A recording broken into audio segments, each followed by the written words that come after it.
Hold up, ads. Pausing for your sanity.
Hey, how's it going, guys?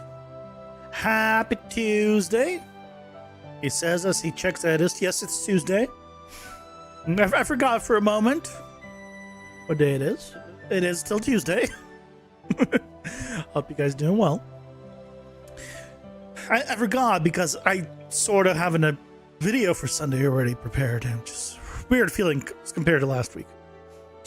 But hope you guys are having a good day. I did something tedious since last night.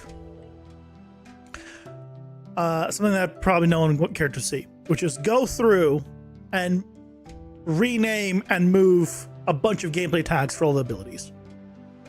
Because if you recall, I had my abilities under the player tag. So if I give basically any kind of ability, it would be like, oh, that's a player now, because it's under player dot whatever the ability is. So I moved them to their own section and then relinked everything. Probably some stuff I forgot. I'm sure it's not perfect, but it was a lot of tedious, just mindless work. So I just put on something on the side, just do it. Again, it'll take it care of. So, yeah, did that. But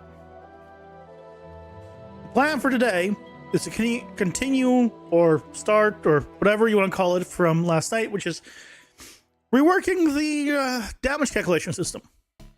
Because right now, the way damage is set up, it is basically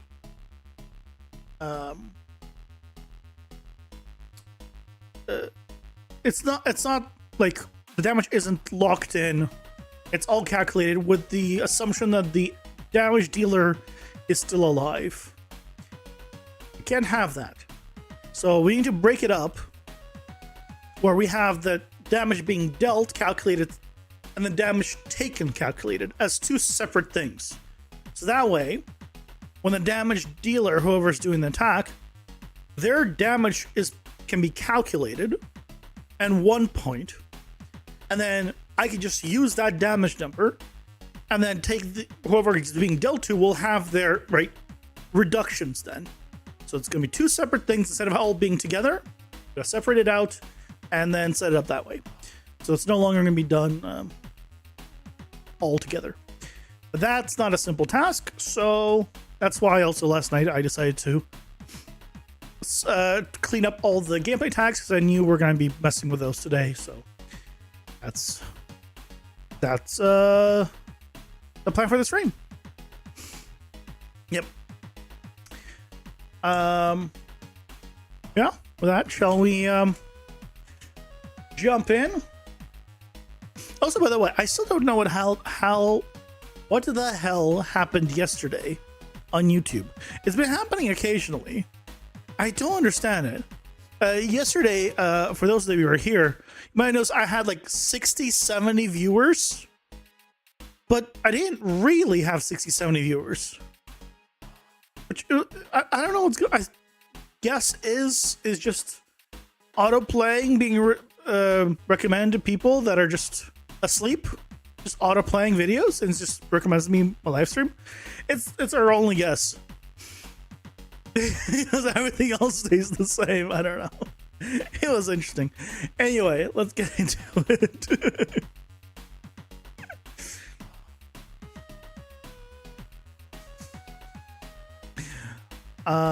Okay, so right now we have basically this giant this damage calculation. When you take damage, there's a bunch of stuff that happens, and a lot of it is from the abilities, right, of one character or another. So we need to separate them out to two different ones. Hey Storm, how you doing? Welcome in. How's it going, guys? Hope you're doing well. Hello, BRB. Hello, goodbye. So we gotta start with here.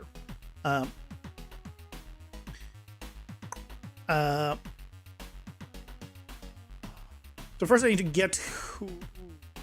So I guess no matter what, I'm gonna always need the received damage info.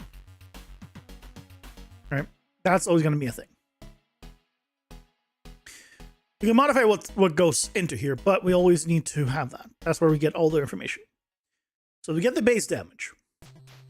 Then I close all other tabs because I have a ton of stuff open from the tag stuff that I was doing. I'll keep the... Okay, never mind.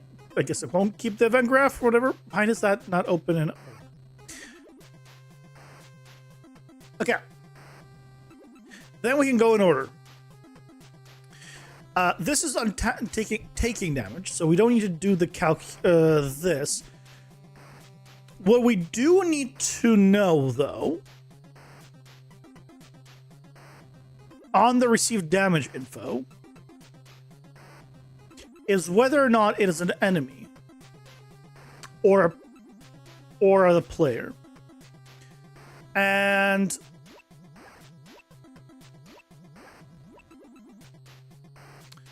I might honestly do it as an enum. Yes, I could, and I'll just for the transfer of the information under the hood, I'll still store it as under gameplay tags, but that way I can just check, is it a player? If it is not, then it is an enemy. Kind of set up. I guess what I can do is also just send through whether it is a player or not. Yeah, I think we'll just send through whether it is a player.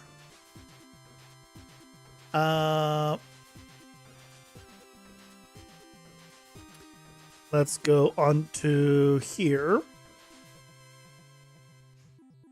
Well,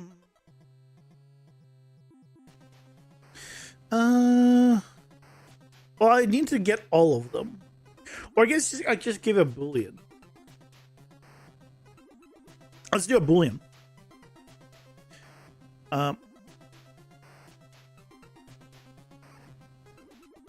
Is player damage. Is player attacker.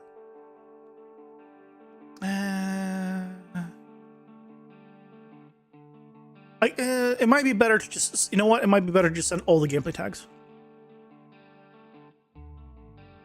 I'll send all the gameplay tags.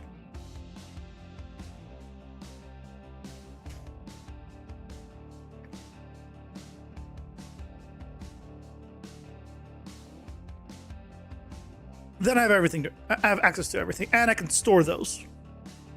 That is better. Right, because then I can get receive damage info, and then I can get it from here. Yep. Okay. We're gonna get rid of the damage dealer as a thing, but for now. Okay. So we don't need to care about whether or not damage is being done. What I need to know next is, let's see, this is defense. This is defense stuff. You know what? Maybe I should, as I go through this, I should just comment it. So I know what part's what.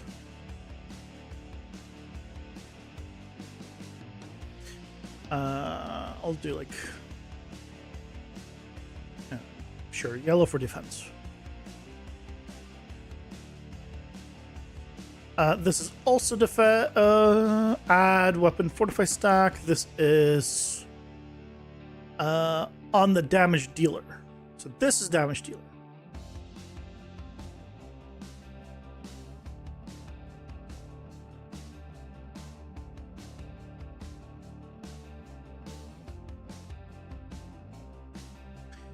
Right. This is damage dealer.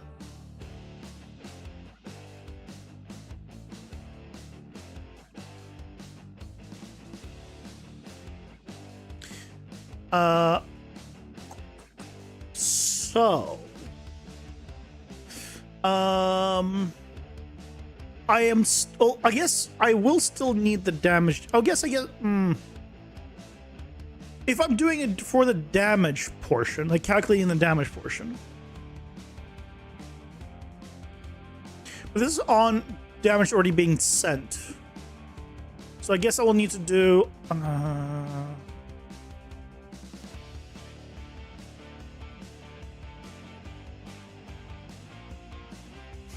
so we'll need actually three things, right? We need damage being dealt calculation, damage taken calculations, and when damage is actually hits calculation. So damage is transferred. So I guess on damage taken is where we would need to send this information, but how would we send this information? I guess I would just need to check that the damage dealer is still alive, and then it'll be fine.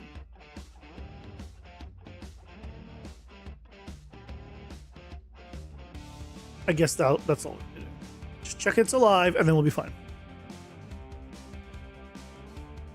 Yeah. Which also means that I don't need this, actually, because we're getting it from the damage dealer here. So the next one is health damage. So this is culling strike. Okay, so this is damage taken. Again, we just can add a check on whether or not if they're valid. If the damage dealer is not valid, then we do something else. Damage taken. Okay, then we have the damage calculation here. So this is the main thing that we need to do.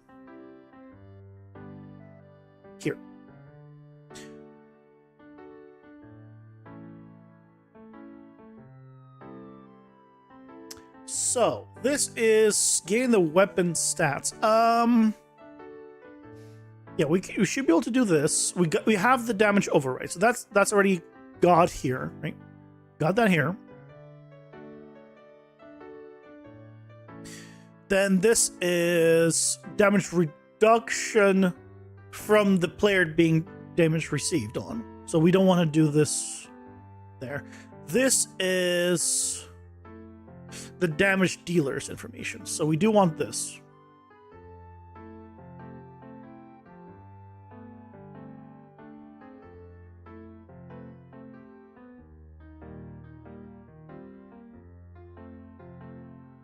So this will be multiplied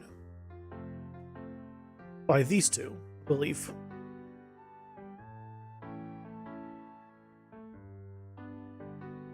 Yep. Yeah, then we have, again, reductions.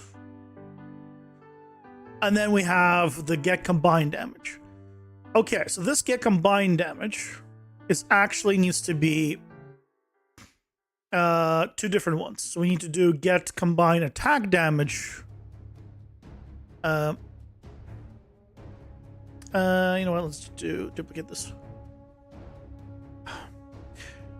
I added one and then I pressed delete, and now it's gonna take a while.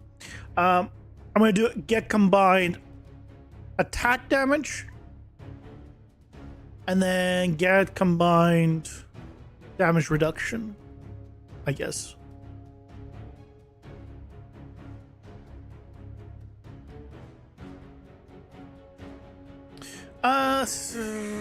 No, I don't think I should do this, because I just put it in the function that's the main function I'm doing all these calculations in. So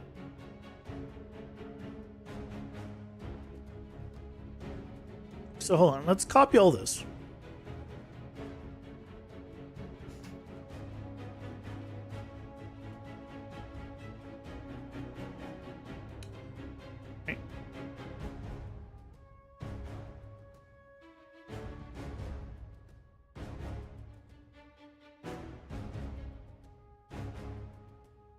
So this needs all of its information here. So let's see.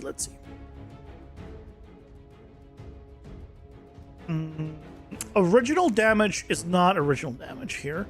I could store this. Let's do a local variable to make this simpler. This is total damage, or just total calculated damage.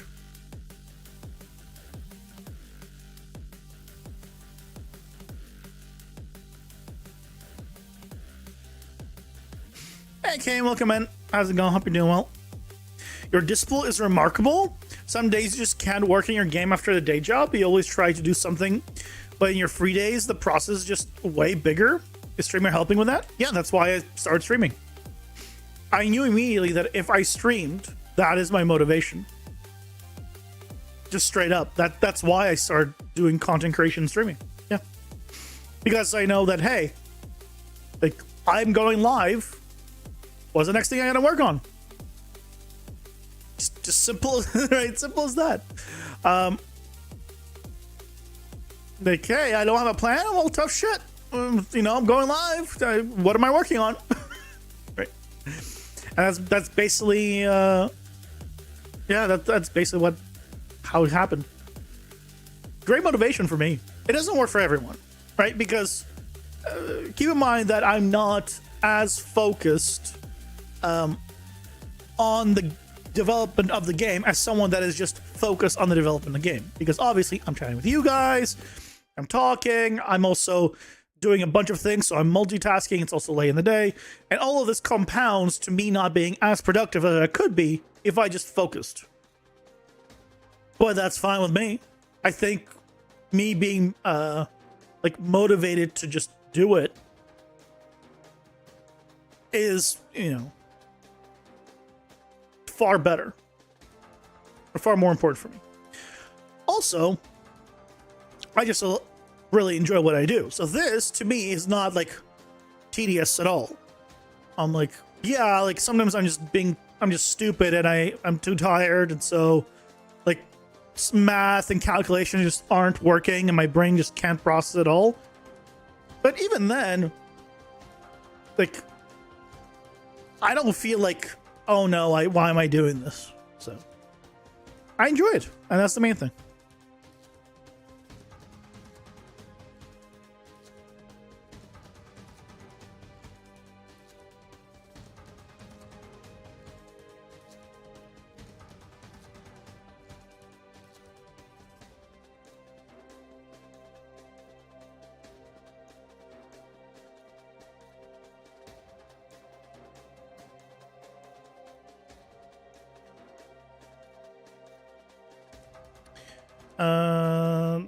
Then we push this through. Now, calculate additional damage. Should be calculate additional damage dealt.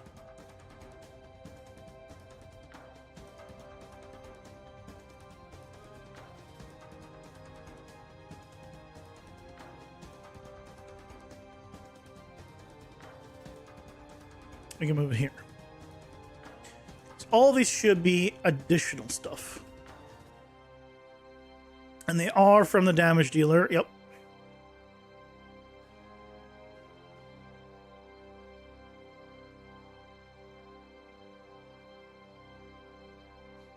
Additional damage. Where am I setting this additional damage? Hold on.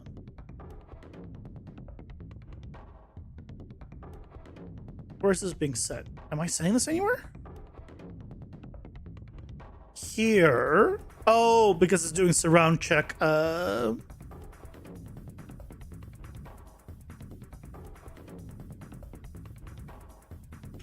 call this surround additional damage. Bam. Hey, Zebra, welcome in. How's it going? Hope you're doing well. Plus game dev, you can see instant feedback, so that makes your brain happy. Sort of. Instant-ish. Things outside the implementation itself that blocks you, like design, trying things out. It'd be easy to just implement requirements. I mean, I think it depends on your workflow. Because if you're having trouble like figuring out a design, then do what I do, which is just try stuff and see what works. If try one thing, hey, that doesn't seem to be working, gotta improve it, you change it, you improve, continue on. That assumes that you don't have a deadline. If you have a deadline, you need to mean that, of course, doesn't work. But in my case, I don't have a deadline. I'm gonna continue working on the game until I'm happy with it, and I think it's good, like up to the level that I want it to be. And that's the case where it means that I change things 20 times, then I change things 20 times. If it means I change things 200 times, then I change things 200 times. The main thing is I want to be satisfied in the end, at the very least.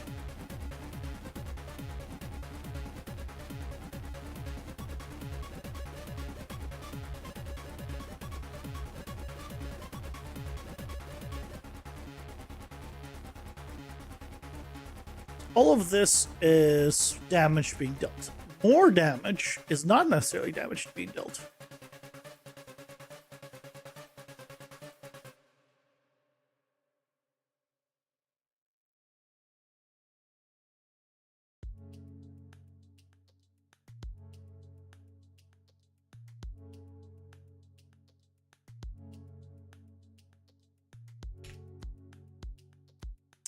So some of these are reductions. So this is a reduction. So calculate less damage received as well. Wait, what? Oh, did I?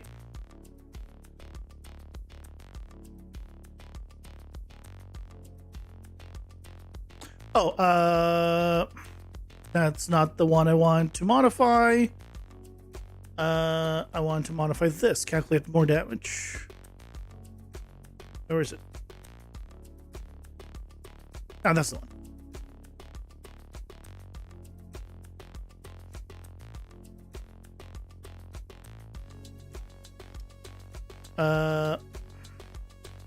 Less damage received, and this is calculate more damage dealt.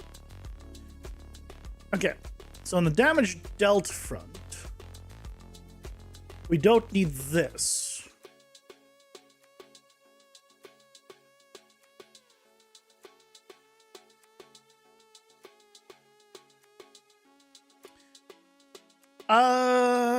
Because this is based on the receiver.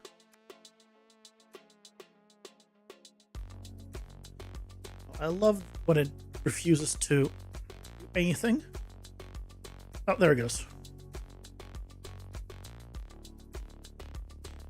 Right. So we need that, but we're keeping it here. Next. Is this being dealt? Damage dealer. Getting this from the damage dealer. So this is the damage dealer's damage being calculated. Do they have crippling aura? Are they enfeebled? Or do they have point blank snipe, etc.?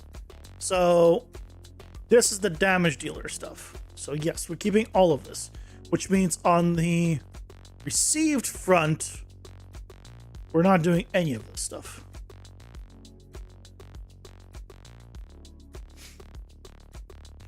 That's not what you're working on. Behind the scenes code isn't as satisfying. I mean, it all depends on what you're working on. I think if you're working on your own project and you're doing stuff that you don't enjoy in your project, then you have to figure out, do you maybe need to partner up with somebody that does that part of the job that you don't enjoy? So you don't do everything solo? Or is the project itself not something you enjoy? In which case, maybe you want to change the direction of the project. You don't have to do everything and enjoy every part of the project. You can partner up with somebody that does animations, that does character design, that does whatever it is. If you don't enjoy that stuff, maybe it's better if you partner up with somebody.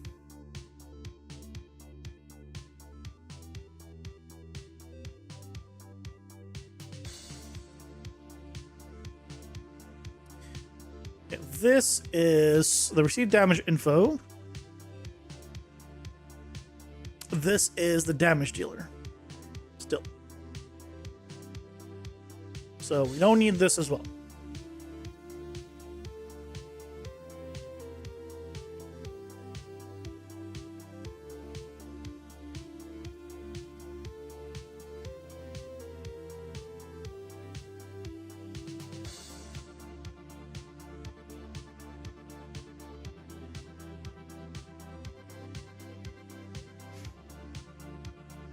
Any project, you will have things that will block you or like less than another thing.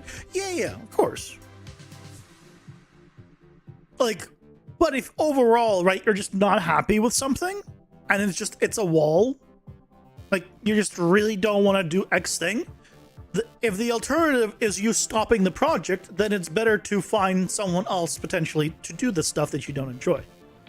If it's like, I don't want to do it, but I'm gonna, and it's fine, right? Like if it's a fine thing, then yeah, cool. Truck through it and you'll be fine. But if it's like, fully like, you don't like it, then I'd say it's good to find someone. I think this is on the receiving end. Yeah, this is the receiving end.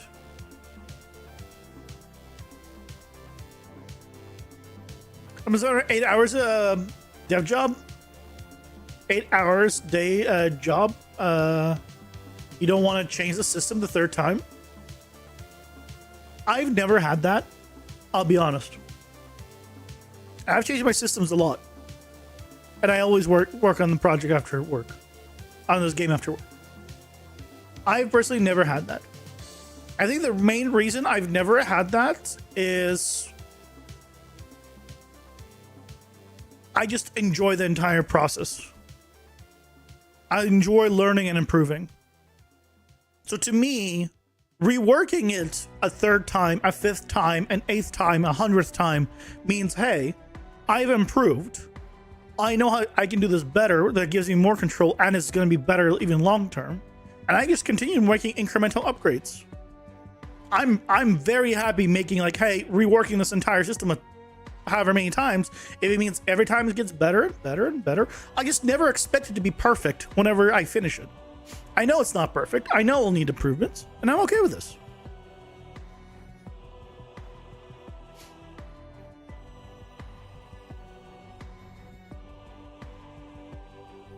And not everyone's like that, but at least for me, that's how I am.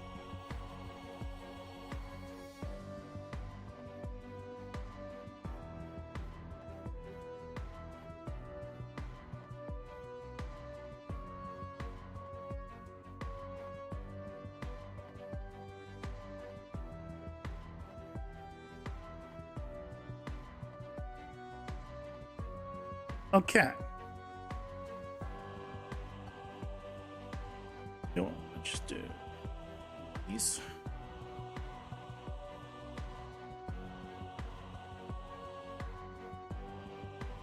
And back. That was nice right here.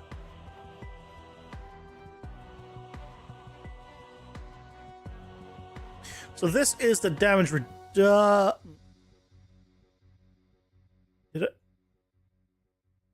did I accidentally remove something I shouldn't have?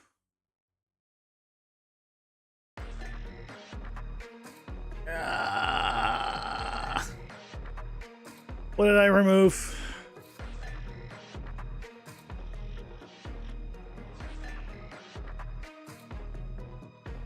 Undo.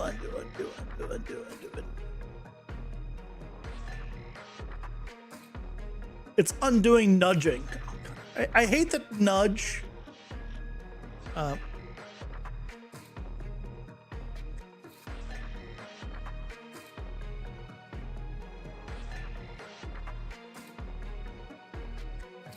Oh, this was just add more damage. Okay. I can re-add that. Redo. Redo, spam redo until I can't redo anymore.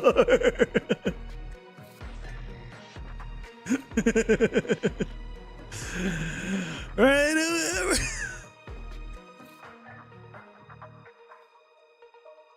Yeah, I got. Oh, wait. That's undo history.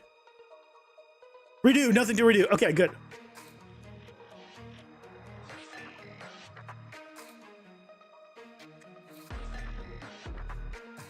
We add this.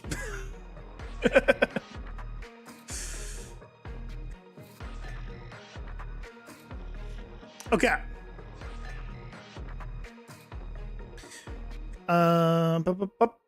Do I care about the order of things? I don't. So what I can do is swap these around because this will continue to grow eventually. This will not, so let's put it on top.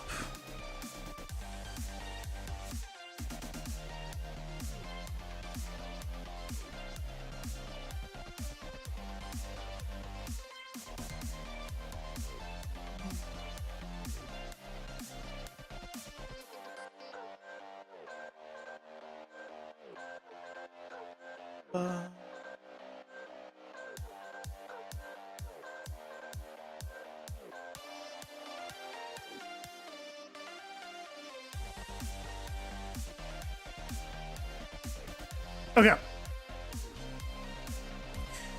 I think we're good. So now we have to calculate more damage one. So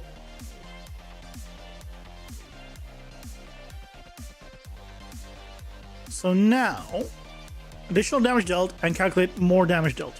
So this is now correct. And then we output the total damage.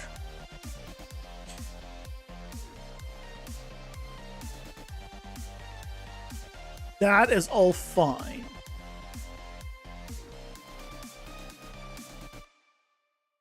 Right? That is where I want it. Yeah, that's fine. I could put it at the very beginning here. Let's do that.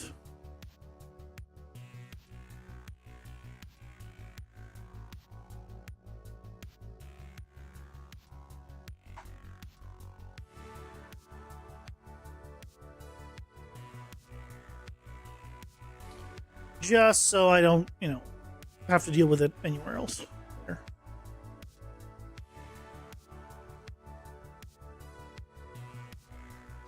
Okay.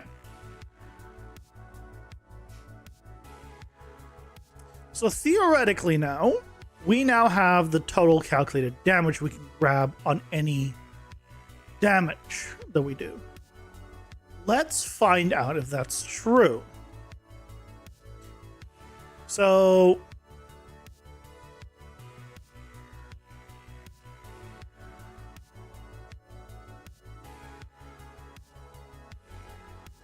well, hold on. No, because, well, let me think about this. What do we need here? This is not damage dealt that I need to do. Well, it is.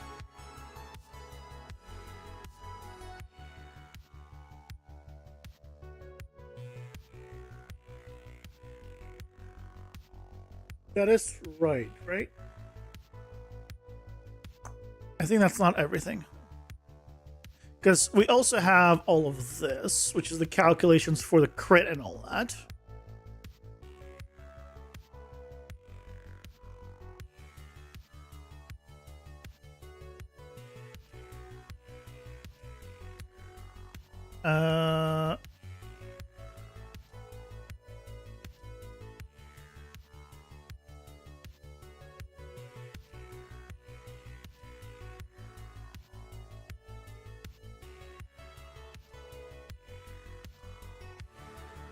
So I actually need get combined crit damage. That's fine. Isn't this from?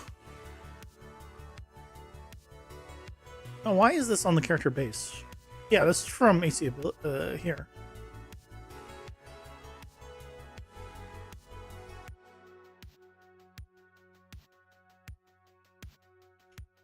Oh, no, not.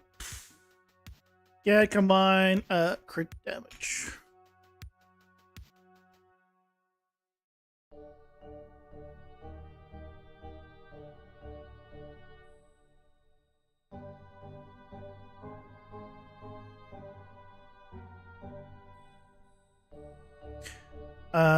Why is that 0? Because it was from the original damage. So it was the total damage that we were doing before.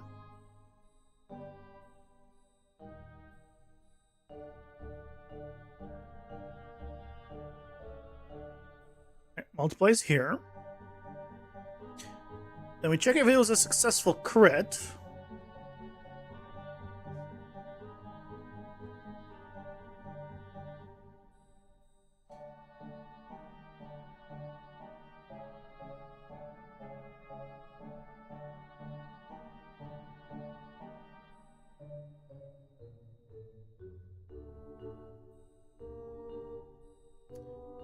Alright. If it was, then we run the crit effect. Character would be oh no, this part is on the damage.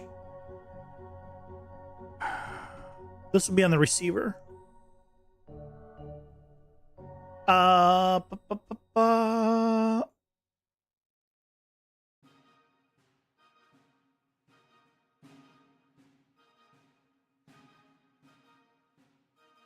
Now, hold on a second. Hold on a second.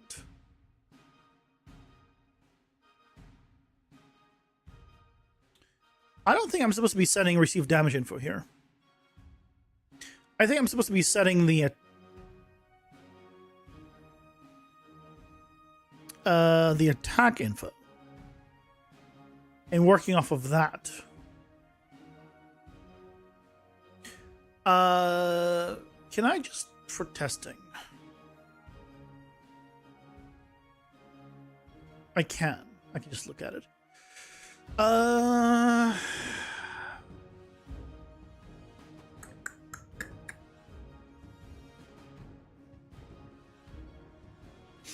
What do I need to not need this? Attack damage modifier. Hold attack multiplier. We have damage scale and hold attack multiplier. So we have that. Yeah, this needs the weapon stats, which you can get from the damage dealer, which we have. We don't need the received damage info. So really, I should be sending in the attack info, not the received damage info. I'm doing a little backwards here. This is the damage dealer doing the attack. I shouldn't be sending the received stuff. So let's change this to the attack info.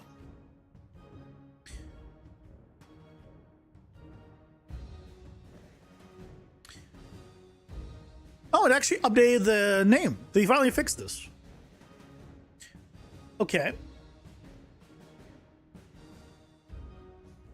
Now the attack info then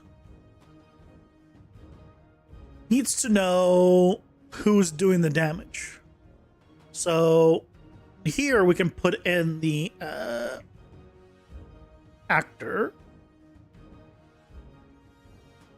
attacker.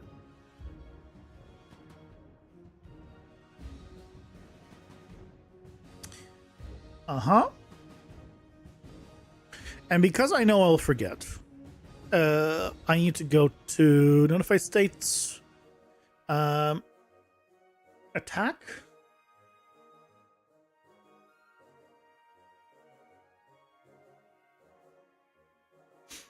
Oh no, we're saying that. Oh, the full attack info, so it's fine. Theoretically,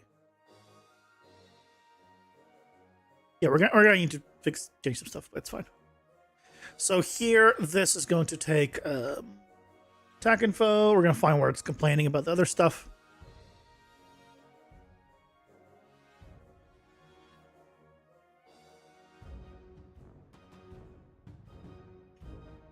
Here we get the attacker.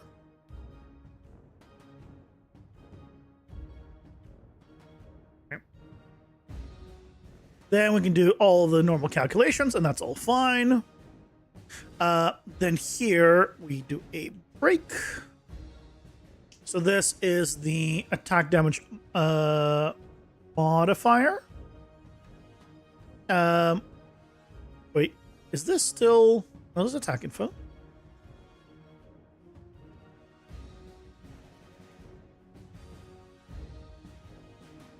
No, it's not.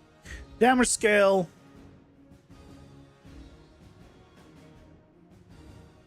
And we need the hold attack multiplier.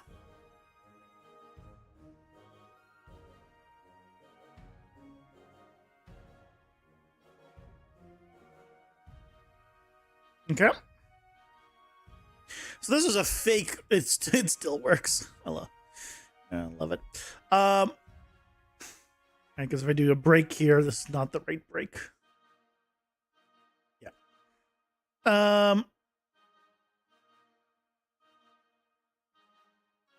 Right, because we have attacker here.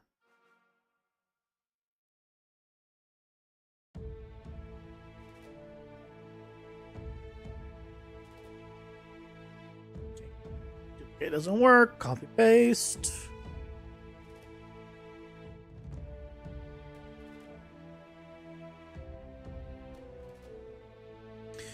That also means that here we need to change this.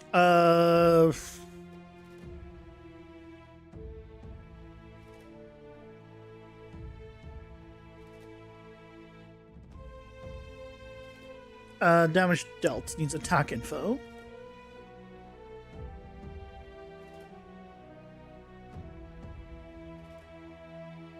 and the received damage info needs received damage. Oh, this is still...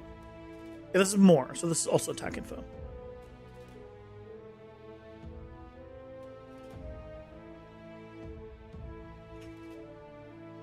So, yeah.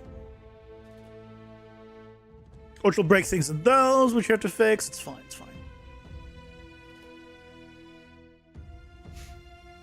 Hey, Leo, welcome in. How's it going? Hope you're doing well. No, we're not doing flavor damage. What we're doing is making it so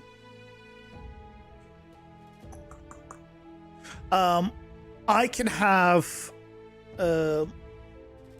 separate damage calculations from damage reductions, which will mean that I no longer will be tied to having the damage dealers be living in the world for damage to be dealt. Because for me, they were tied. It was all being done in once. It was just being sent through. But now that I need things in the world that may persist past the damage dealers, whoever that is, me or enemies, being alive, that means I cannot have them as a reference permanently. And also for some things, like for damage over time or world effects, probably best to have snapshot damage instead of it being updated constantly, based off whatever the player or whoever is getting buffs or not buffs. So yeah, so this will facilitate snapshotting and other stuff.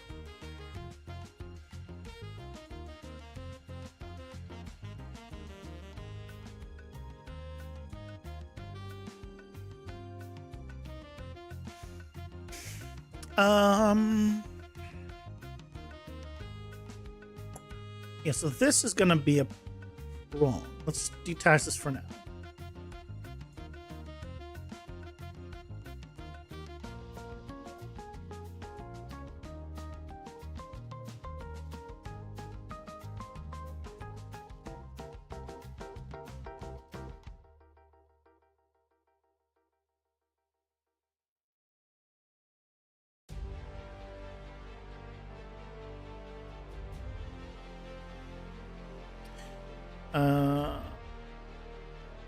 Get attack info, because I don't think I can break this, right? This is not the right one. Yep, not the right one.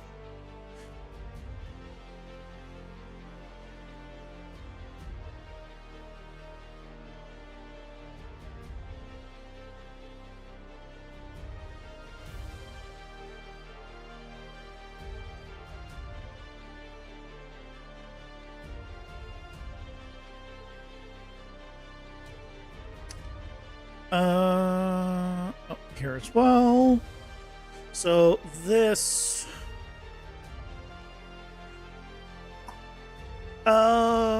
get base damage value.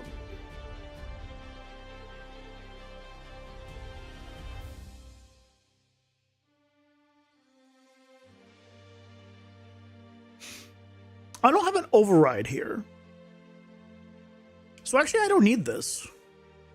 It's not possible to override the attack. I would have I've overwritten the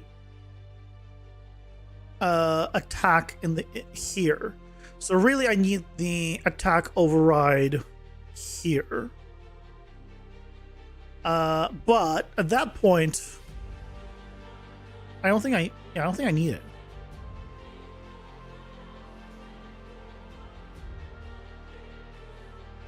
The damage is whatever the damage is. The only time I would need it is... no, I still probably might need it on an ability.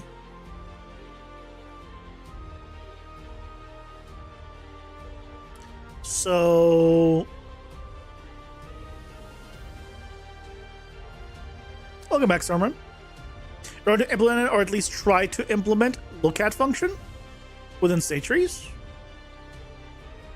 Like, have the players always look at the have the players always look at the character.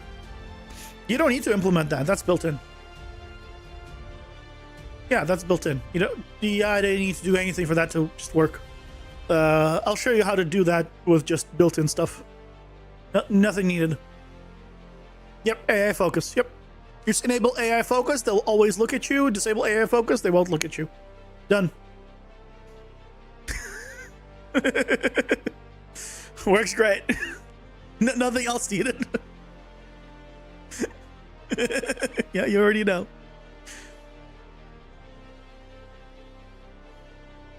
Yeah. Well, set it to be enabled. I'll show you.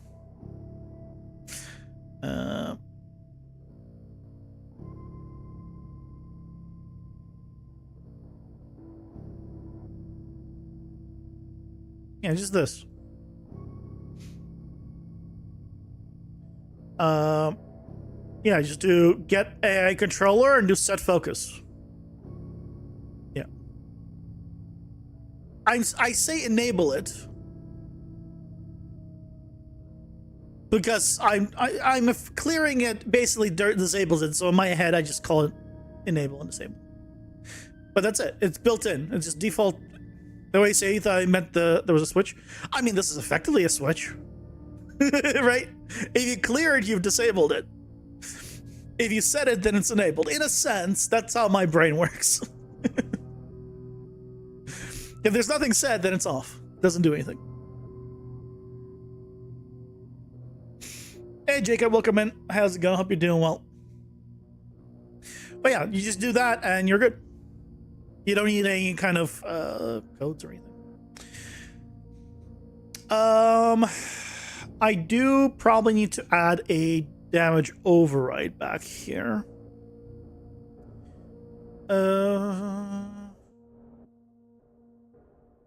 Instead of a scale, let's do a damage override and a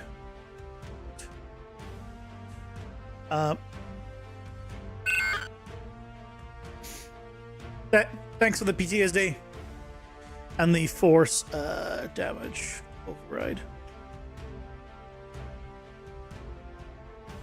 I appreciate it.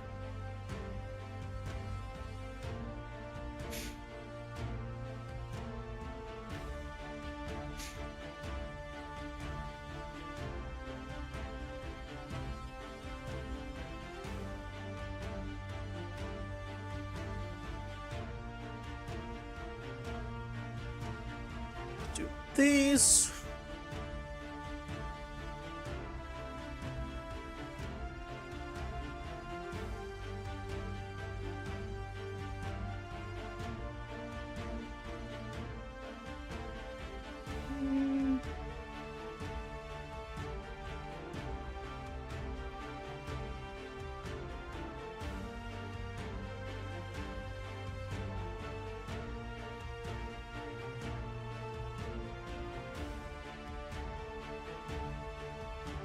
Okay.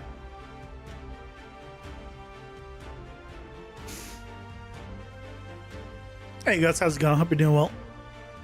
You know what's dumb? The fact that both getting perception values and setting them at runtime are just two things that don't exist. And you need code to make it work. Getting perception values and setting them at runtime. Oh, like if you want to change the distance of like how far someone looks at you? Yeah. I'm all right. How are you doing, good?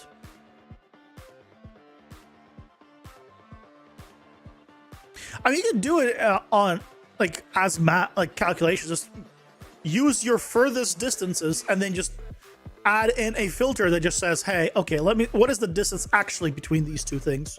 And then go from there. So you can work around it. But yeah, it'd be nice to set them dynamically, I'm sure. Absolutely.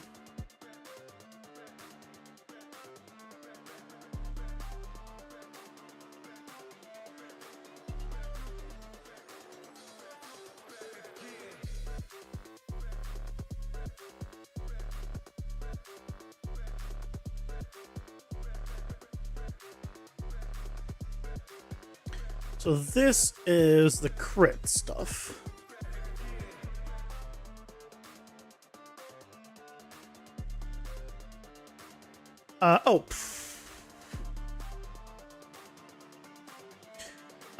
This needs to output. If it's true. I guess I just need to do this.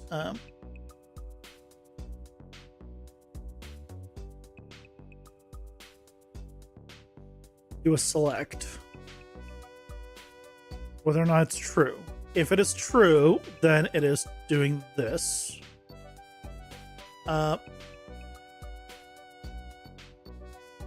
Otherwise, it's just going to output the regular one,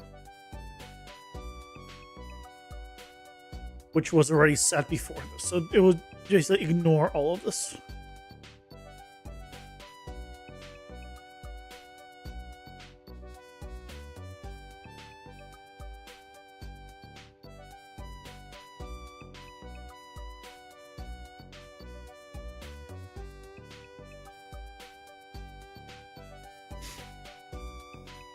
Max out the distance and add in filter, but then you'll run into performance issues because it's just looking at a large area. I mean, yeah, but performance issues like how much of a performance hit is that really? Right? Yeah, it's less performant, but like real world numbers, how much is it really less performant? Because theoretically, you'll be using that large area at some point anyway, so it means you were fine with it not being performant for a period of time, right?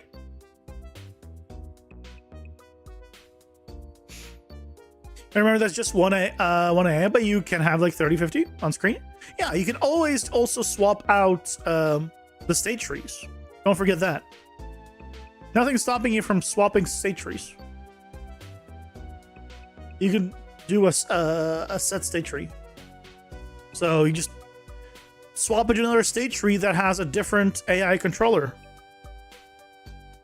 What do you mean you can do what now? What?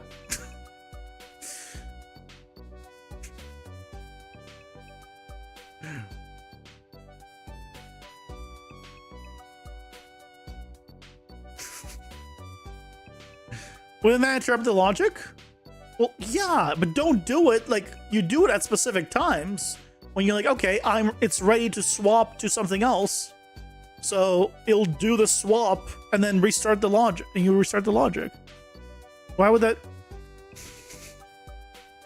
Yeah, but the state trees restarts all the time because that's how it works, right? As soon as it's done, it goes back to root, so it doesn't matter.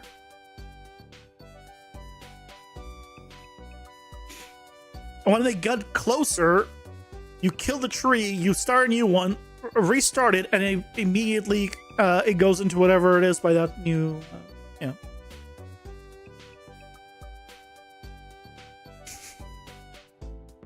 It's been hot. I'm sorry to hear that.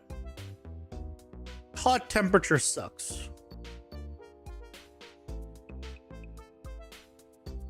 I understand. Hot temperature sucks.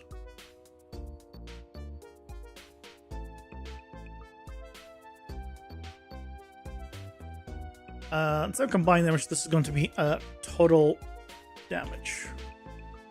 Dealt.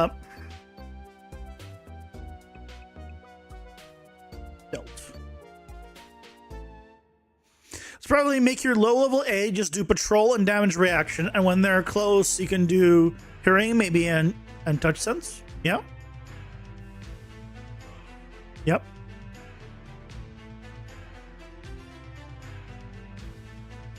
Finally cooling off, but it made you tired.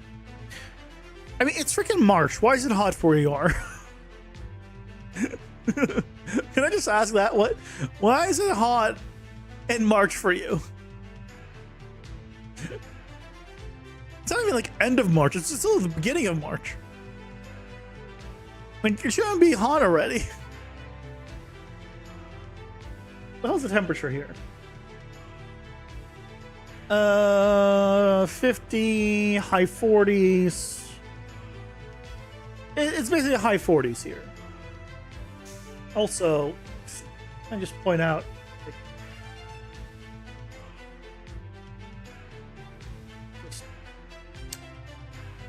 Just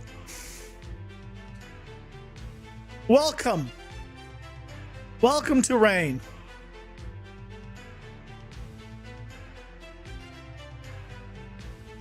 Oh, if you're wondering why I stopped after 5 days, here I'll show you all 7. Yeah, we had there's 1 day of sun, and then we go back to rain. It's not even sun, it's cloudy. I have stopped the Earth's rotation until the ads are dead. 18 Celsius, where you are, it's getting cold. I mean, that sounds warm to me. You love your cool 31 degrees? That sounds nice. Celsius? I mean, that might as well be boiling.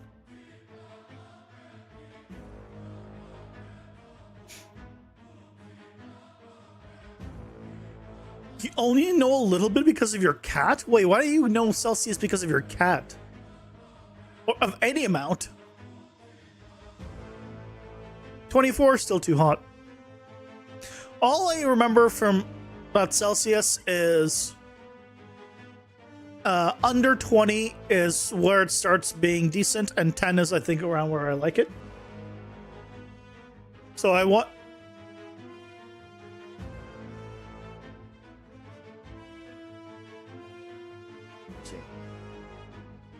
Yeah, 10 to 15, I think. Yeah, 10 to 15 is like really nice. I'll go as far as like 18, but basically like, okay, well, let's say like 12 to 18, 13 to 18 is like where it's like what I grew up on.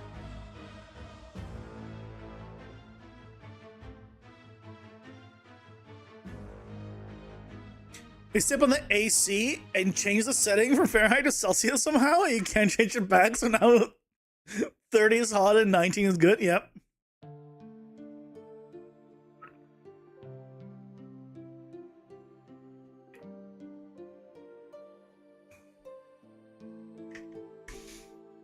Forced metric system, yes. Look, not even Canada uses the metric system. Everywhere. That shows how shitty the metric system is. Clearly. Canada doesn't want to use it everywhere. My god. Other countries are adapting.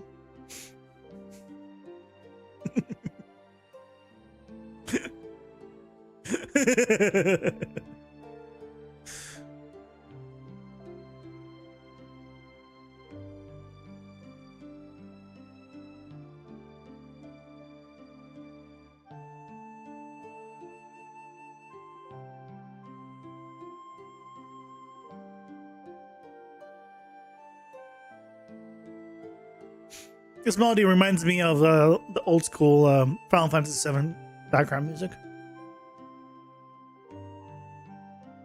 I forget. I want to say Cosmo Canyon. Maybe. Reminds me of that. I might be getting the place wrong. It's been a while since I played the original.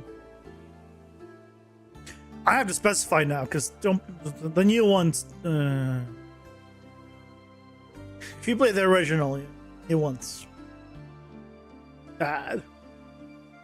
You know it's the new. You know the new one's bad. When I had to freaking Google the ending of the second part of the remake to understand what the hell just happened, as someone that has played the original multiple times through, and I had to Google what the shit is going on because I was confused. One of the most important and well-known scenes in history in a game, and I was confused about what the hell happened. Anyway. Your AC can be set to 71, 72, 73, but in Celsius, it's singular numbers, so you miss values? Oh, but in Celsius, it's singular numbers, so you miss out. Yeah, I don't like the decimal points. Get rid of the decimal points. Multiply all by 10, please. Just get rid of the decimal points. And then we can, I want intricate, then we have intricate numbers. That's fine. Because 19 to 20 is too big of a difference. I want more, yeah, I want the Fahrenheit. I much prefer. We don't measure in how many elephants a sink weighs in thumbstacks. Wait, what? How many elephants a sink weighs in thumb? What? What does that mean? How many elephants a sink, comma, weighs in thumbstacks? What does it mean? I don't understand what it means. I think you're roasting yourself in your English more so than anything. Quick, Gaga, teach him how to English. It's okay. We'll get you back up and running.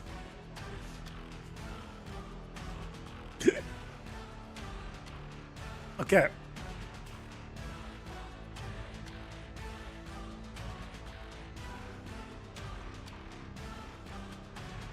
Oh, I don't have this. I want to go to you.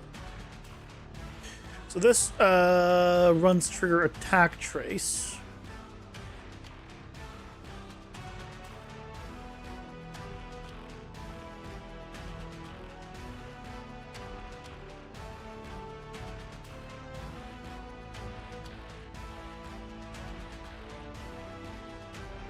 This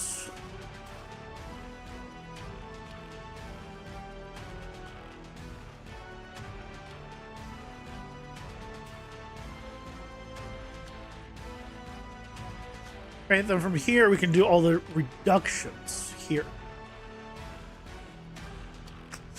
So if I wanted to, I could do a little detour.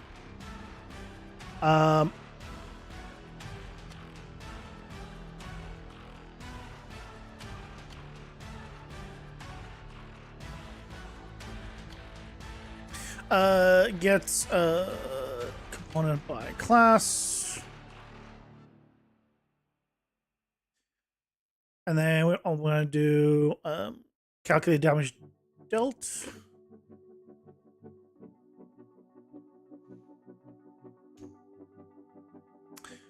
And then we send the attack info through.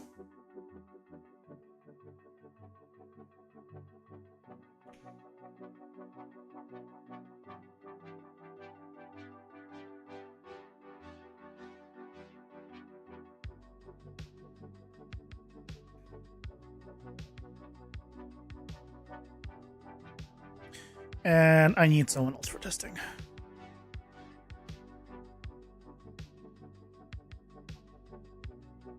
So you're not crazy to think 1920 is a lot of degrees somehow? Yeah, it's over 2 degree difference. That's too much of a... If I recall, it's over 2 degrees difference. Americans are dumb. We don't believe in the scale of the planet. True. Look. We measure things in freedom units and shotgun shells, okay?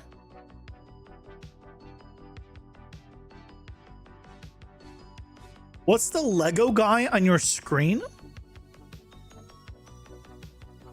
Do you mean this? That's just the default icon for the Paper ZD character. Icon. That's the character. That's just the icon that shows up with it.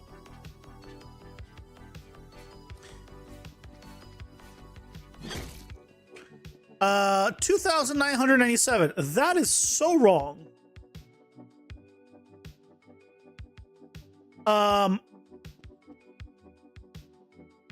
Okay, what happened?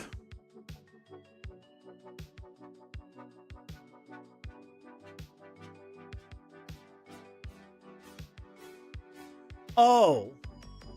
No? What? Calculate more damage dealt.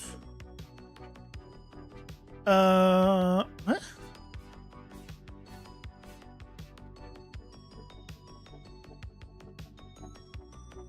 Oh, did I break? I think I broke a bunch of. Oh no, I did the right damage.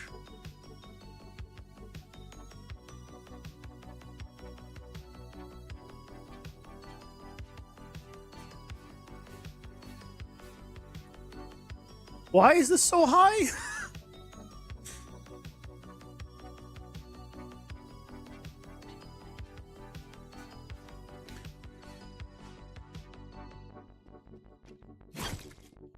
Still, it's 2,997 in both cases. So what's going on here? Failed to add more damage.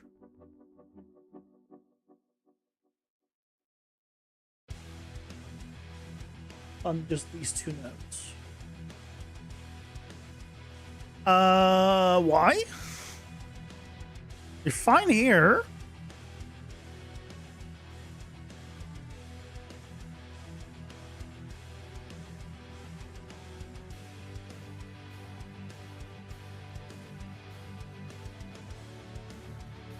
Eh?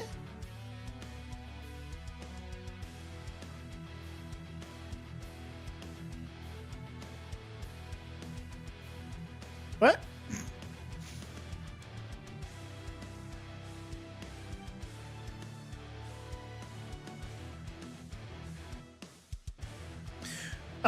Oh, is it because it's because I broke something, didn't I?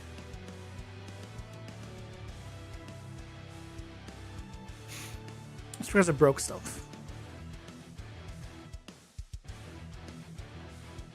Did I? Yeah, I broke things. This takes receive damage info. And this is still. Oh yeah, I detached things. I need to.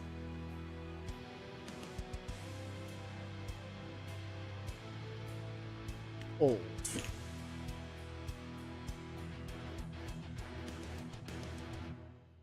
Let's put this back for now.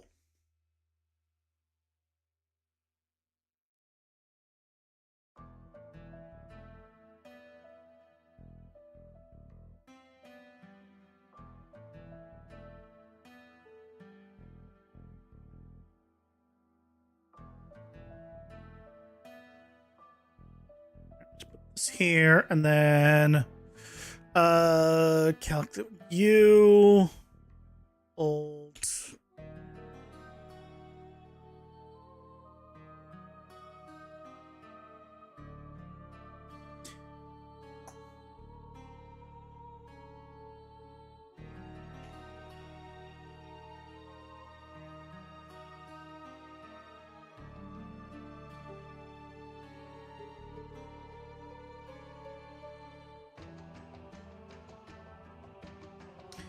Let's do these.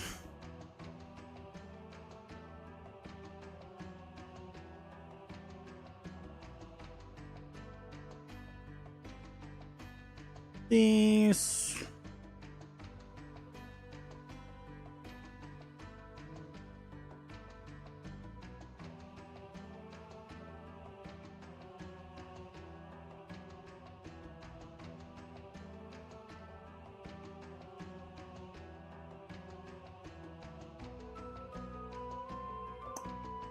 Okay. So I should no longer complain about that error. Yeah. I said they should no longer complain about the error. Shit. Why?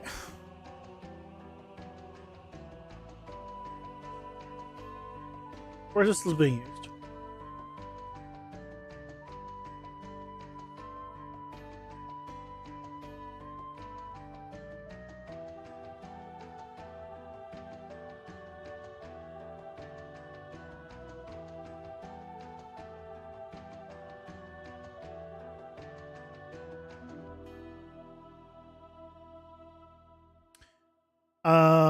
This is the old one.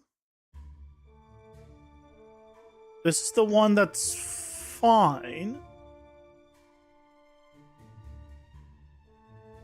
This is calculate damage dealer total. This is the one that I'm using that's custom. So what's the problem? Hold on, let me just check if I don't do this whole thing. Is the problem here?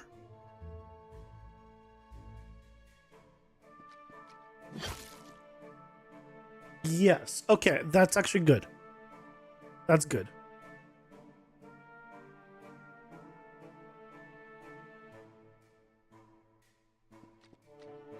That means... Oh, this is because I'm not sending the attack info through, right?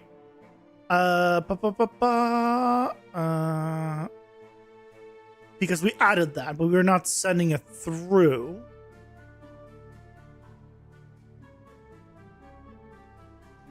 Is that what's happening? Well, we should be. Because I'm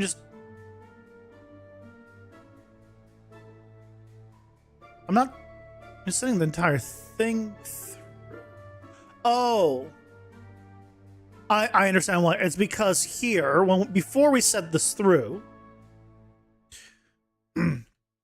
set members, because I haven't set it. Attacker is this guy. And then this goes in here, and then there we go. Because we didn't actually set it at any point. It's an Erg. Welcome in. How's it going? Hope you're doing well. Your favorite streamer? I appreciate you lying for that. And thank you so much for the Prime. Much appreciated.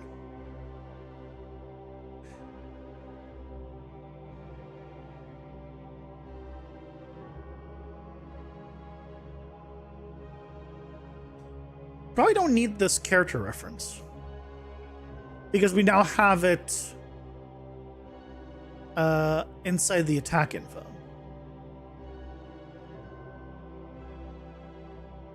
Actually.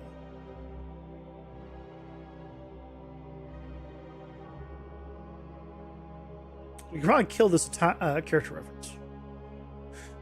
I'm going to regret this in a second. But I'm doing it anyway.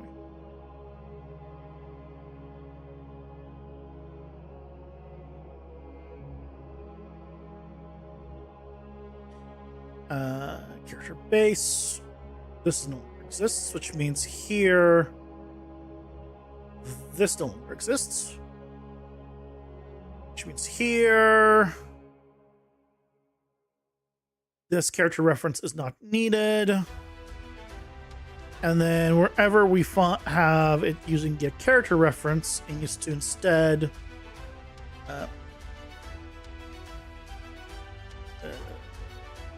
get the attacker.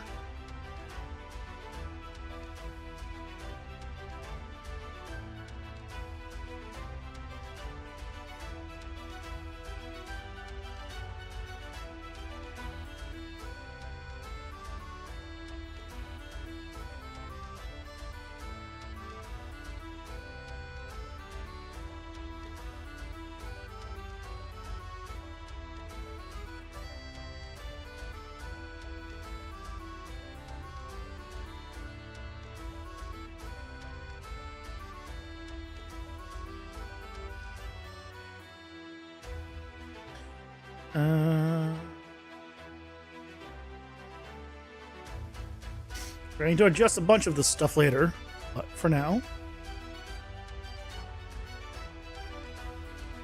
just do this.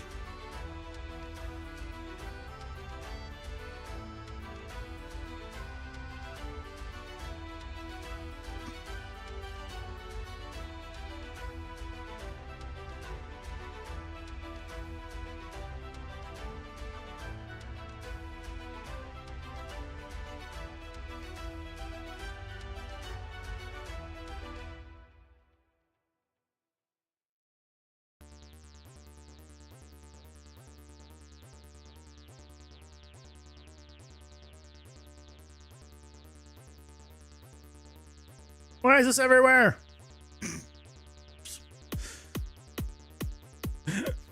Freaking everywhere.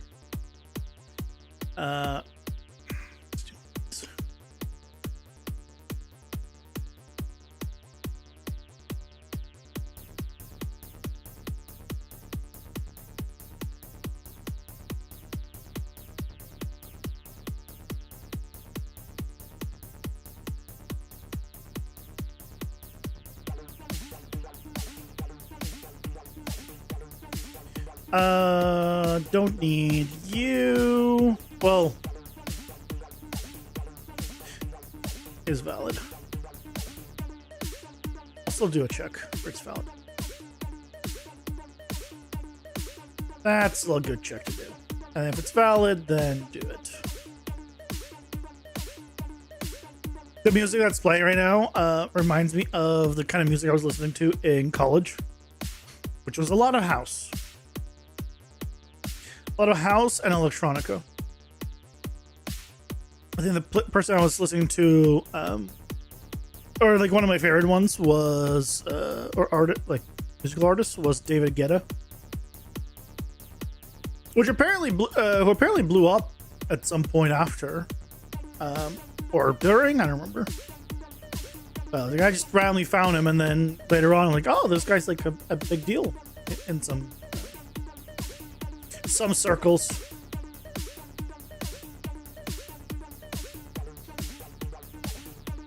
And David Guetta, Benny Benassi.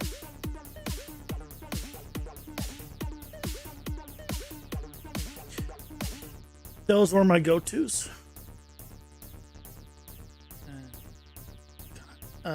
You have more room.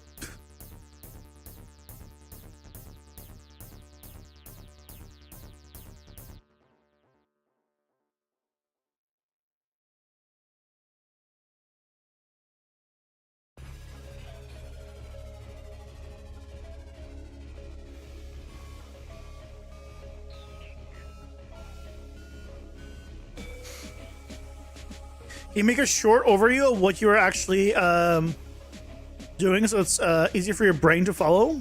Essentially make a base enemy class with the directional head reactors, etc. Not even, you're not even close. Basically, I have a damage system right now set up that fully had the damage dealer's damage being calculated and the receiver's, whoever received the damage, also the reduction, all happening in one go. Convenient, right?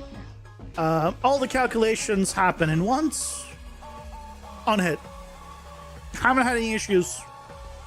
And now I need to split them up.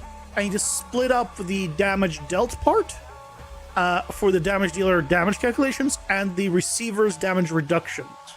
So how much they're blocking or reducing the damage by.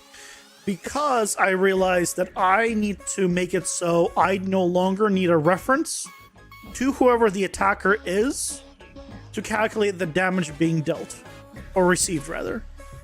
Because on things like damage over time, I want to snapshot the damage, and for things like ground effects, like if someone put fire on the ground, I need to have that fire damage be just in the world, whether or not the person who originally put the fire down is alive or not. So we're reworking the system to allow for basically all of that compared to just calculating. And so right now I'm swapping out it taking the received damage information to the new, or I guess the updated attacker's information specifically, and removing the received guy's stuff. It's not a great explanation, but I hope that helps.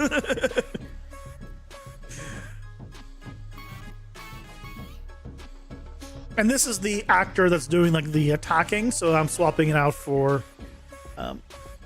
this. I could have at the very beginning just set the variable and then not needed to do this, but I, for whatever reason, decide that I'm just going to swap it all instead of updating the variable. Just stupid decision, but here we are. I was like, it's fine. I'll just update it, you know, for this. It's just 2 nodes instead of 1. I don't have it in that many places. I had it in tons of places. And I'm almost done, so I'm not going to stop.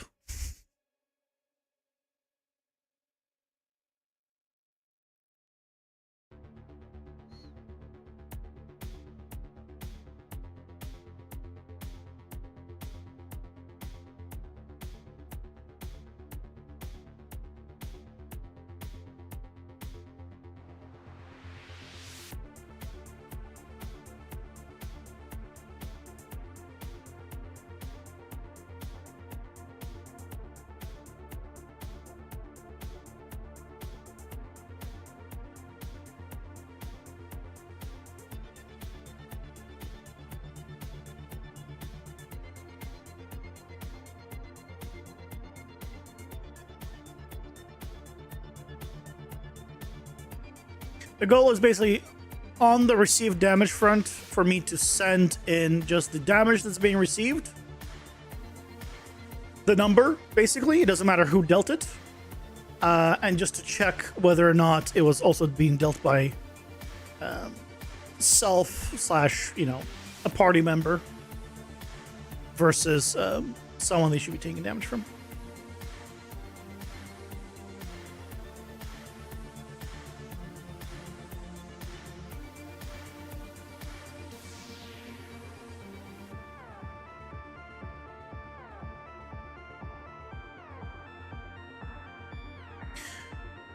Okay. There we go.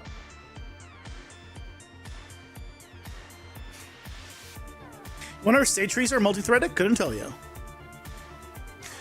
For fire, the whirlwind also making the fire actor the damage dealer.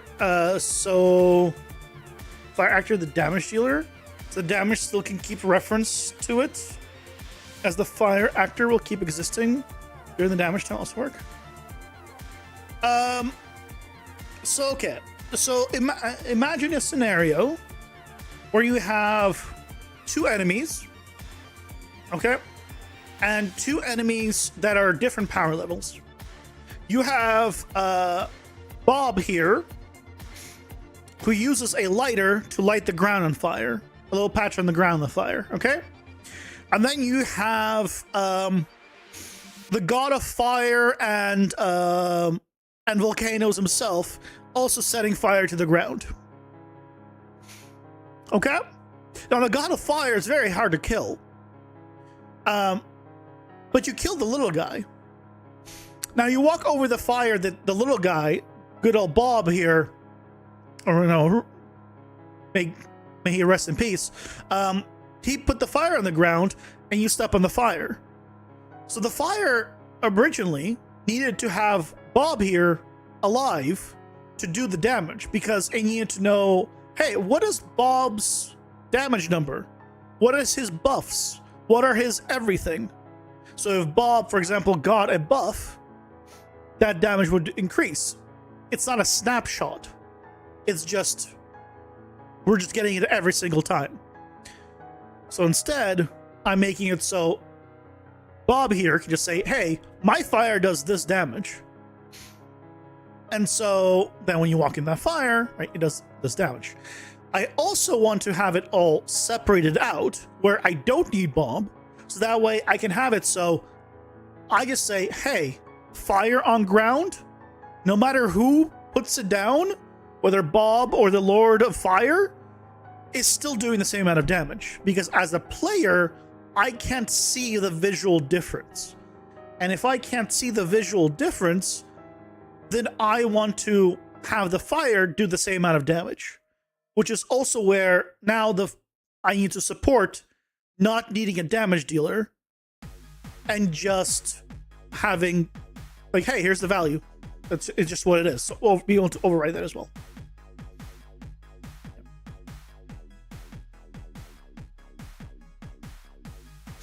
Reminds you of the projectile system you made? Why the projectile system? Not the overall damage system?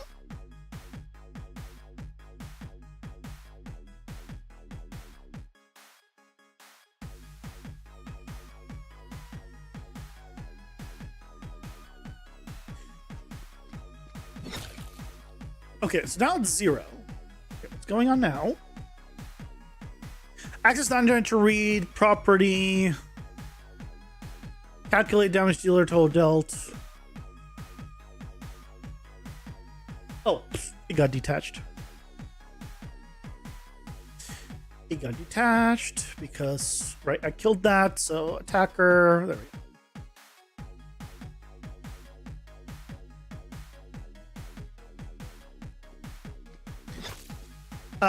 39. Why is it 39? Okay, something is wrong. Something somewhere is wrong. So let's start doing one of these.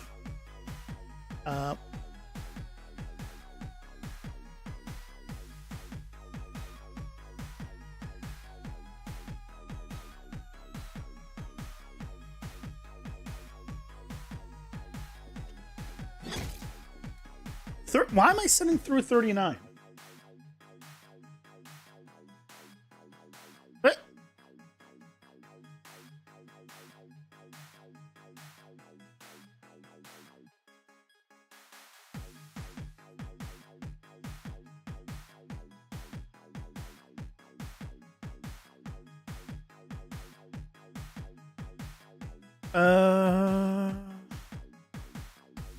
Actually not here.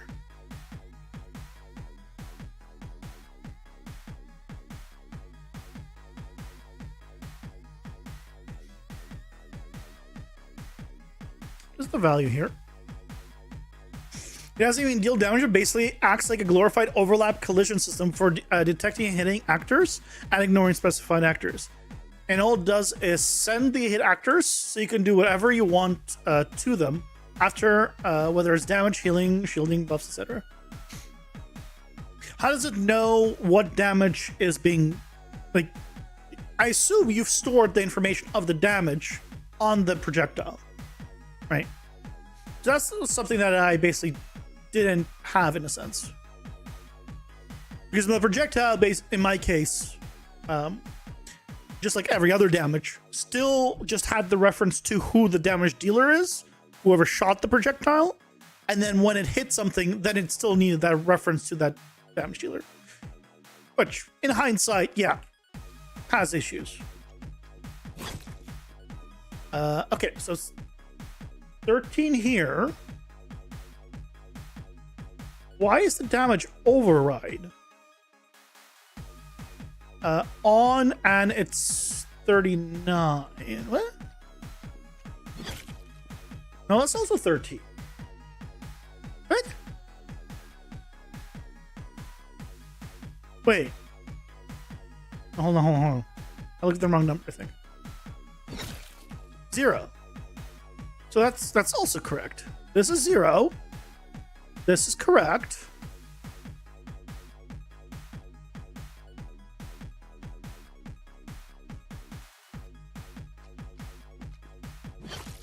Oh no, that is correct. So wait.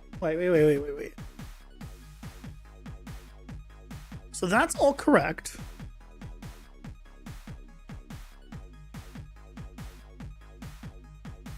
Oh, it's because damage scale and whole attack multiplier have issues. That's probably it. Yep, 13.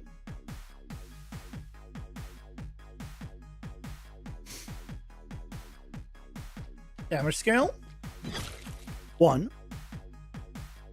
Hold attack multiplier, that probably is the 3. Yeah, that's a 3.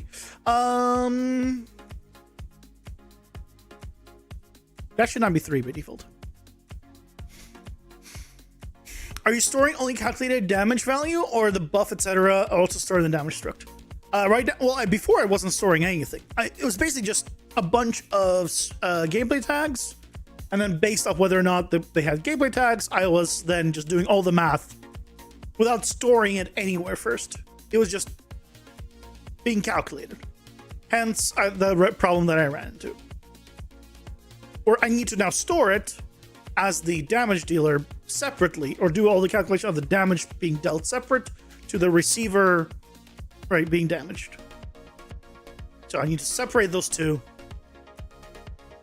Yeah, that's what we're doing. The actor that creates the projectile stores the created projectile and binds to an event dispatcher that gets called from the projectile system when the hit actors are ready. So in the scenario, you have the same system I have,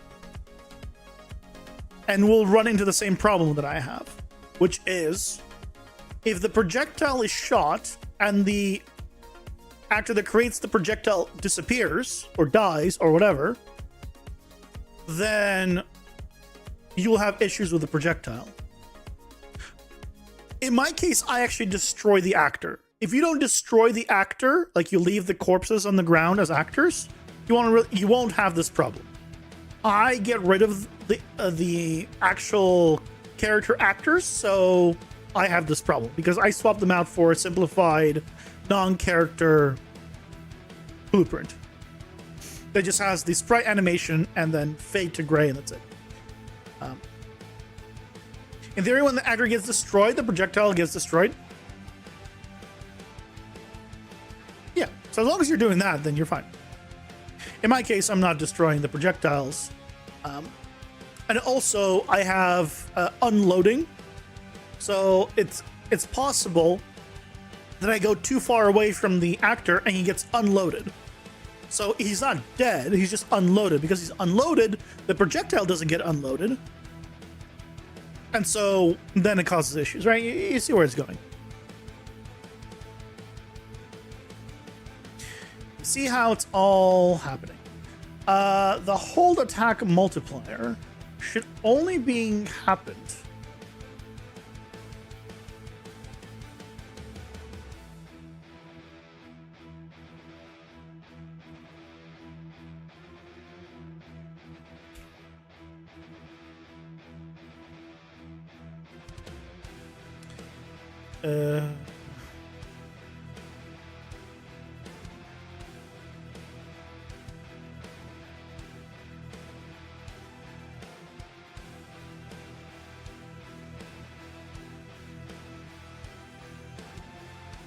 where am I setting this? I'm not setting this anywhere.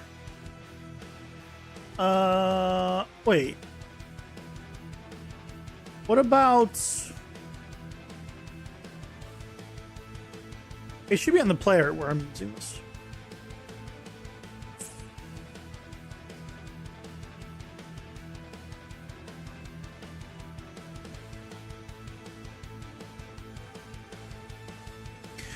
Attack elapsed seconds.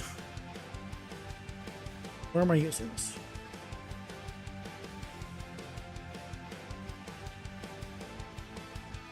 Then I set attack hold duration.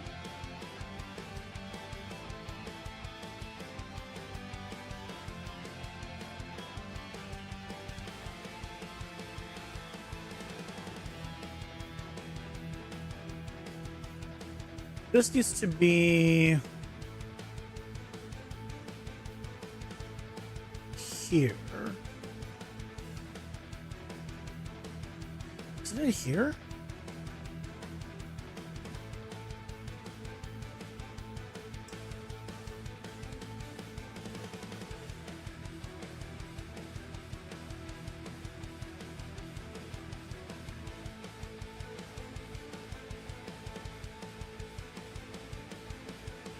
Oh, this is after the split. Oh, this is not the old.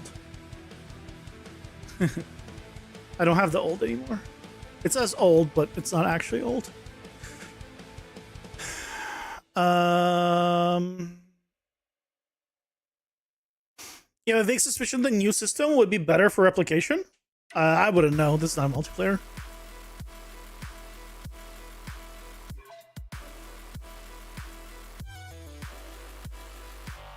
I'm not doing multiplayer, so.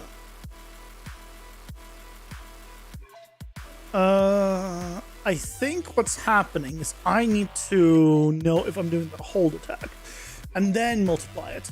So, hold on. Go back to you. If I'm doing this.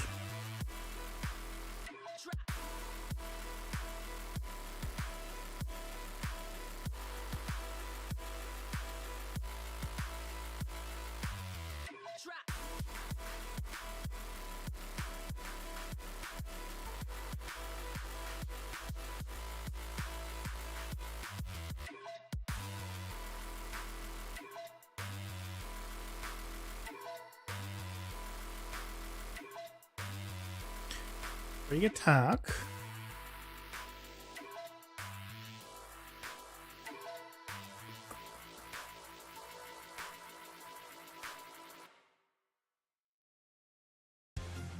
Light hold.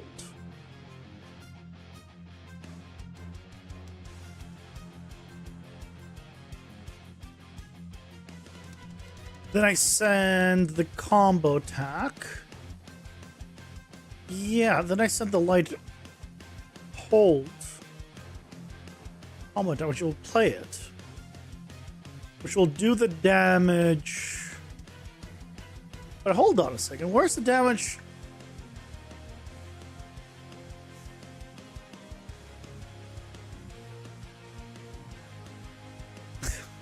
I love it when I can't find the where I'm using a value.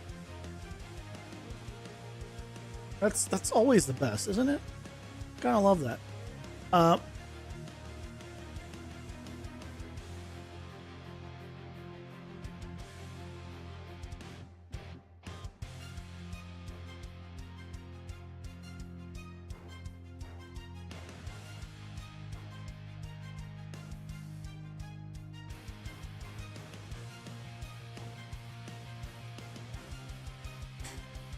That's one place I have it.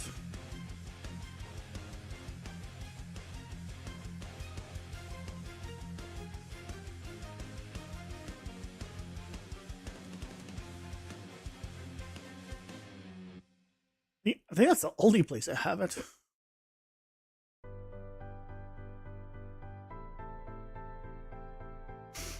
Hold on. Go back to you. Here.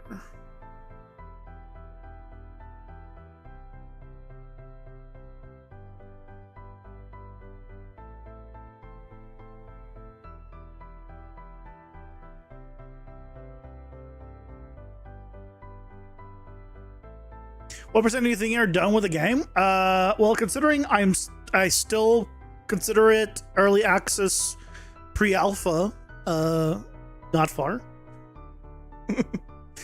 I don't know, 10%? I don't know. 5%? I genuinely I can't put a number on it. Because every asset would be replaced.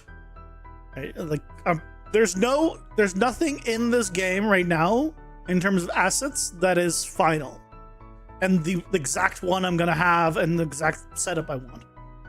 So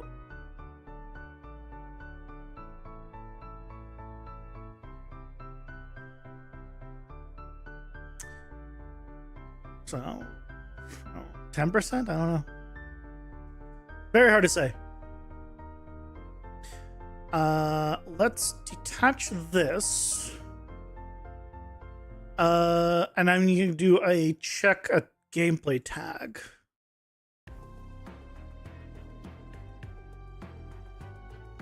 Let's check if it's a hold attack.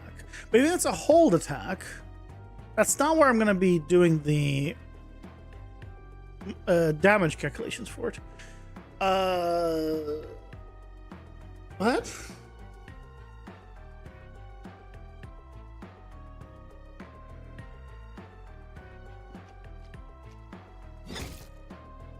$13. This is just doing 13 damage. Oh no, sorry, I'm looking at the wrong number. 19. So this is wait, this is working. 38. Okay, where the hell is this being calculated? Okay, I gotta find where that is. I mean, that's clearly, I guess, being calculated here.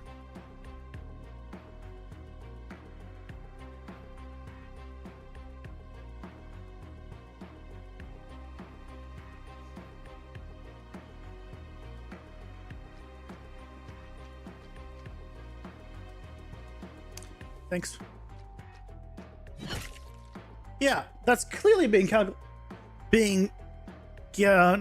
Oh, it's because I'm modifying this on the received side, aren't I? When I do the attack and I send the information through. How am I sending the information through? And why is it not getting through on the other one?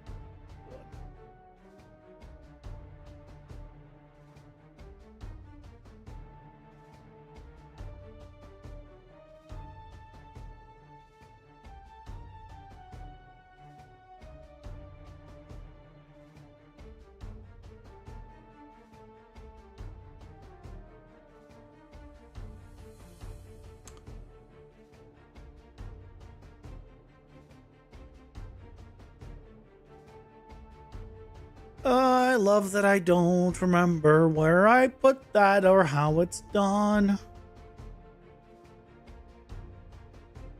Because I'm doing all the calculations of how long I've been holding the button. Like, that's all fine.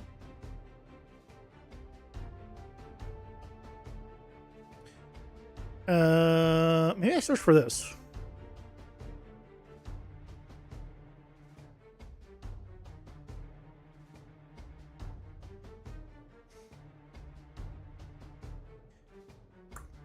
I said attack hold duration.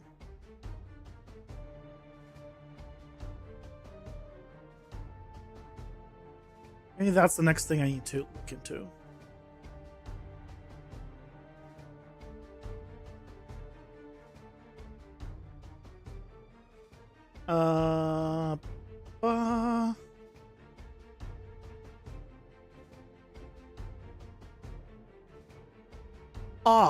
Here. Here. That's where it is. Yeah, the attack hold direction, that's the projectile damage. But where's the one for melee?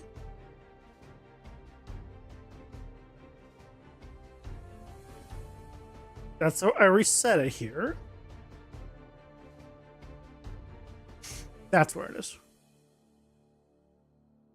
So I get it, but why is...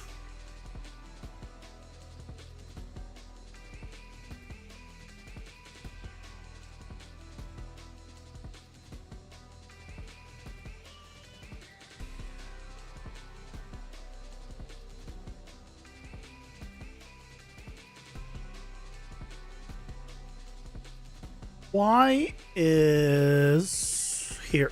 That's where it is. Found it.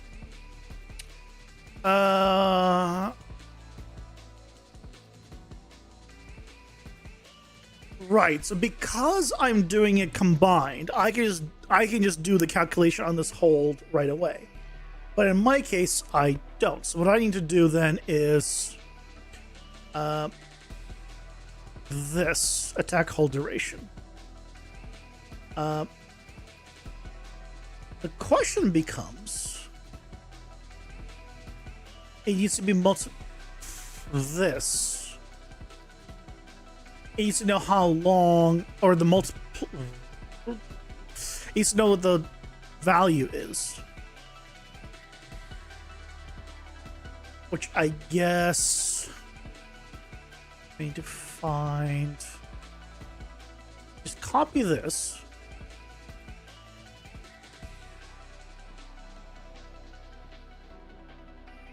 Just to have it for a moment.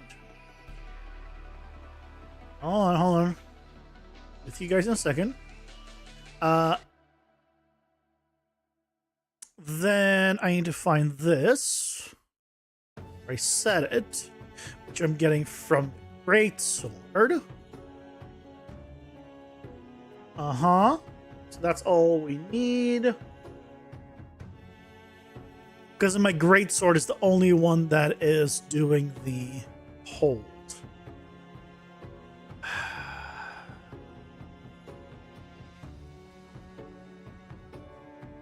I think I need to change this a little bit. I need to get it from the attack info. But it picks up your discourse instead of like 1,000, you have 7. Nice. So I mean, my the backpack widget, you can't see everything because it's stacked. There's near 500 items. What the hell did you do? 500 items?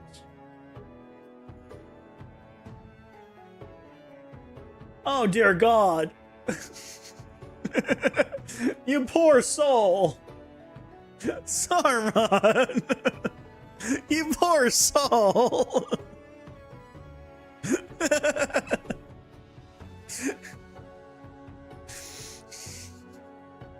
You gotta look into loops. You... Not because you can't do this. You clearly can. It'll work fine. But I'm trying to save you. Like this is... Doing this is harder than, right, than the alternative. It does work, hey. And that's the main thing, as I keep saying. It's not about if you can, it's about if you should. I mean, look, yeah, should you not do this? Sure. But you can, and it's fine. It has no issues. It will work. It will run into zero problems. But that's all that matters. The player doesn't see this. It doesn't matter, as I keep saying. As long as it runs, I'm just saying maybe use some loops because it's going to make it easier for you to just create it. But otherwise, yeah, it runs. It's fine.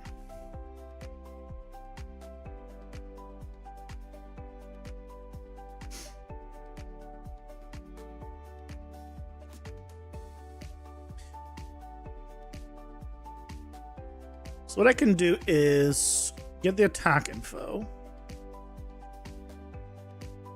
Get the attacker. Check if it has the tag of hold or tack hold. I think it's attack hold. Shit. Why did I didn't clean that up, did I? Use weapon attack. I want to do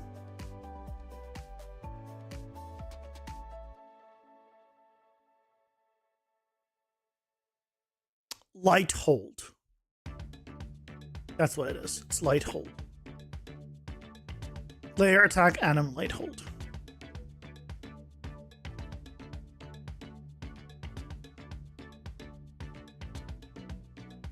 This is the only one I have right now.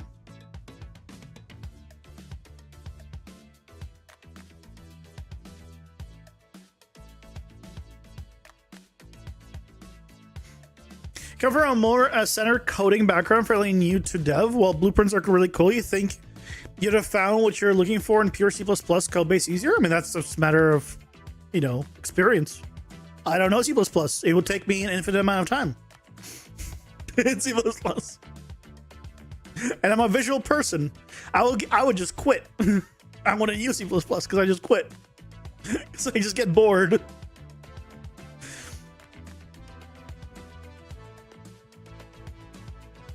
Each node is specific and calls numbers and indexes. You set them there, so you don't know if you could upgrade it. You absolutely can. Absolutely can.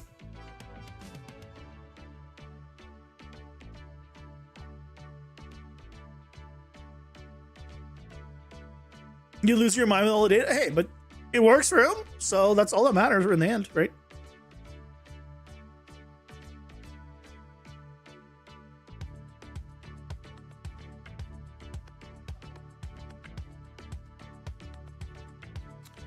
So if this is true, then we want to get the hold duration.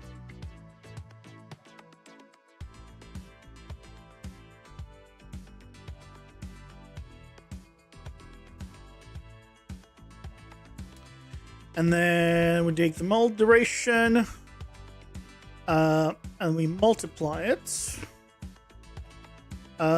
by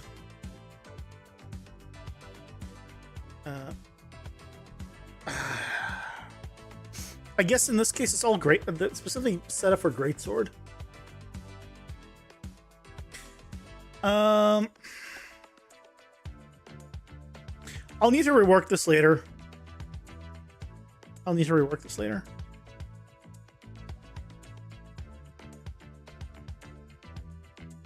It's fine.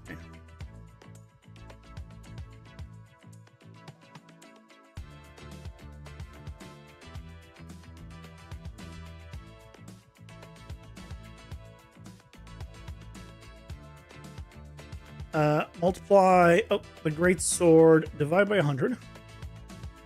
Right.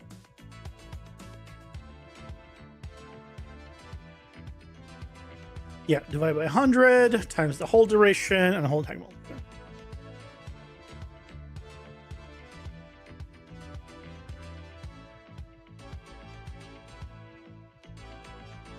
Hold duration and then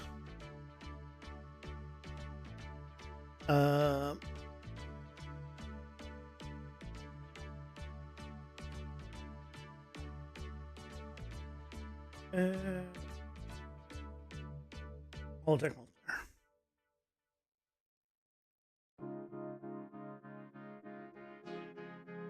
Okay. So that's the whole thing we need. But this is hard, kind of a little bit hard coded.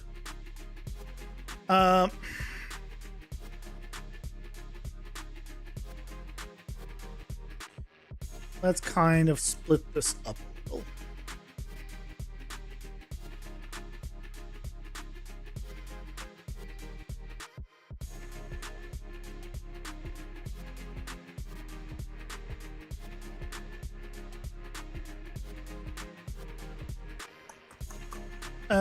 So all of this, right?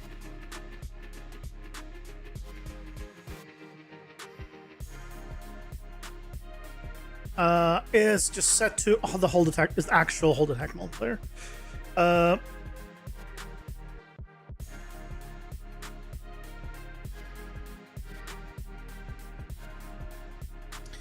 So all of this is then multiplied by the total calculated damage.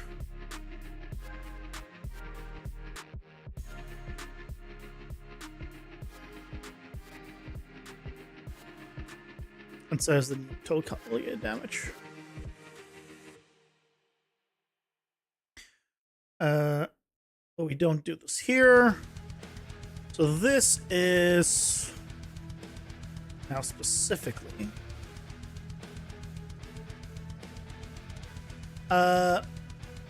great sword, light, hold, hard coded. And I'll make it a different color. So I want to change that later to not be hard coded, but we'll need to change the system.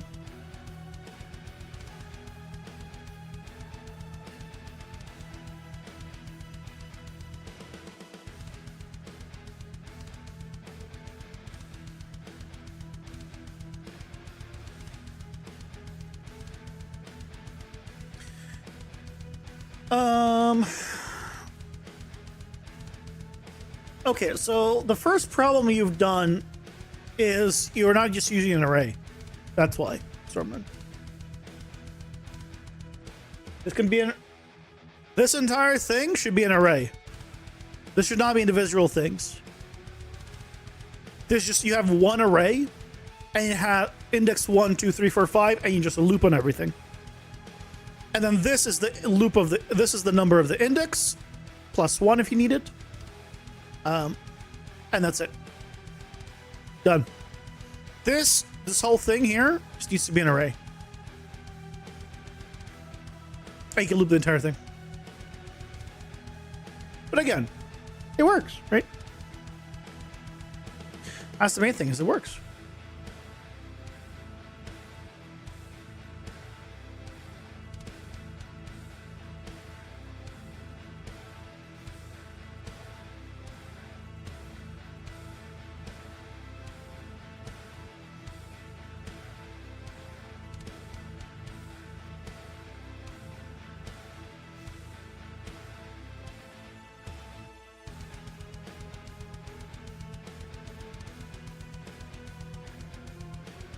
It works out at what cost? I mean, not really.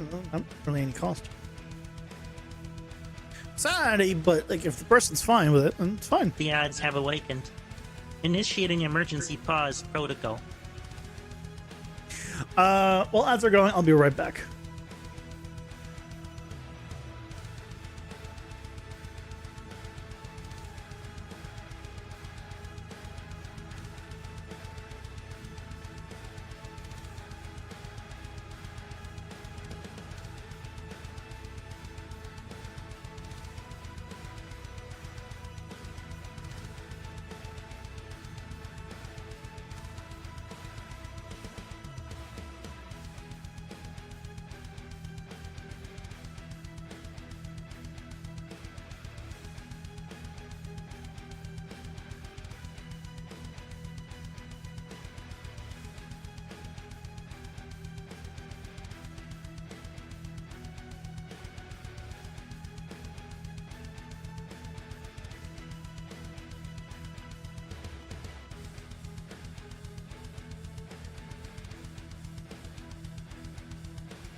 I'm back. In time. Is there your event graph for that one?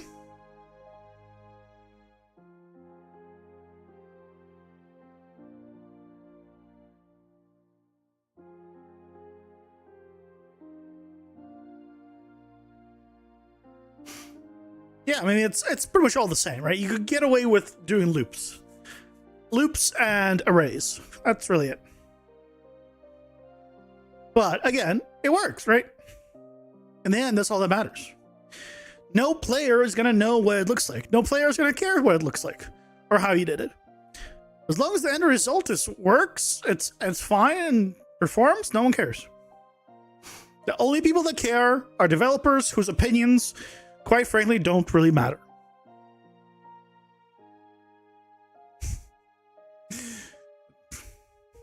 That's how it is. Right? Just...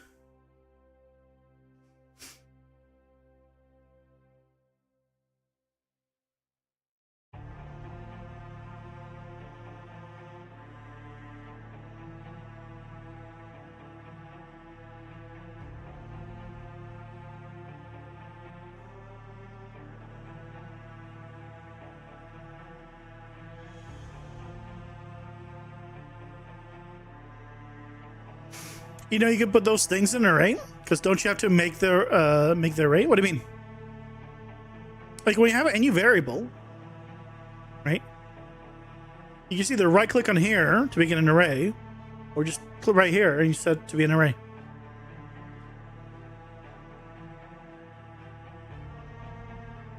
Or you can do, you know, make array, but you usually never need this.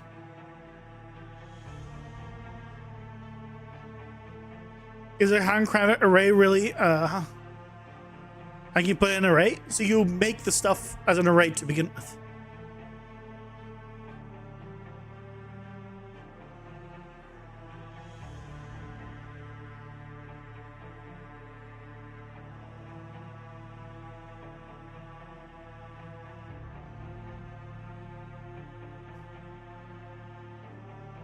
That went over your head. You have not changed variable type, like map or whatever. No, you don't need map. Usually, you just need a regular and there you go.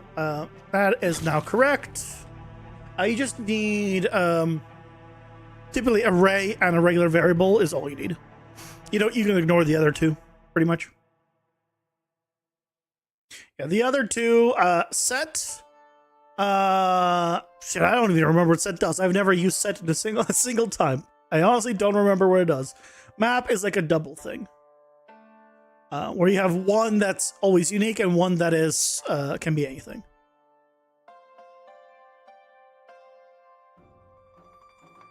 Not many people use map because typically, well, not typically, just map cannot be replicated for multiplayer, so not too many people use it, but you absolutely can.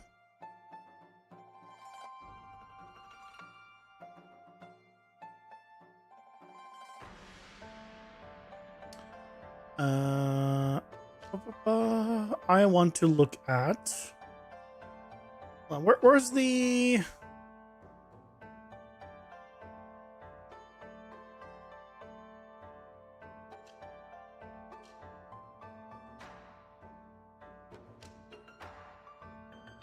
here it is. Yeah, so this is now working correct. I'm now getting the right value, right? So this gets me 13. That still gives me 13. Why does that still give me 13? Not quite correct. Well, you know what? I can just do get hold duration, right? I can just bypass this. Just always get hold duration. Theoretically. Set means there's no order. What do you mean there's no order?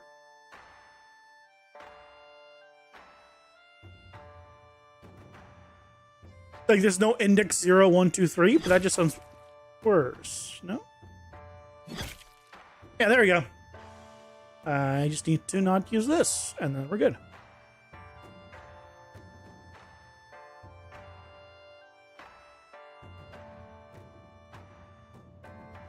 Yeah, not something I've ever needed, so it's probably fine. No index assigned in a set. So what's the use case? Why don't you just use...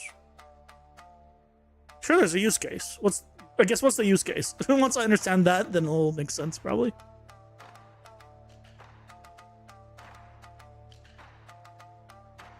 Before you continue this long no manual or anything, you made sure it won't affect performance. Apparently there's there's very little a hit for even the largest blueprint imaginable. As long as no code runs the blueprint, yeah.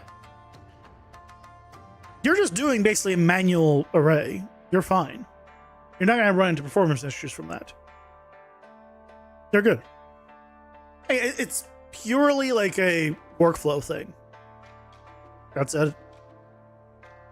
Storing info, as long as you have the info in the set, you can just boolean it contains. But you can already you can already get a contains from an array. And you have the ability to have... So if you don't care about getting it, you just care about whether it contains. But that doesn't tell me what the use case is. Give me a real world use case. Yeah, this, do that, move on. Yeah, that's, I mean, most games can be simplified to that.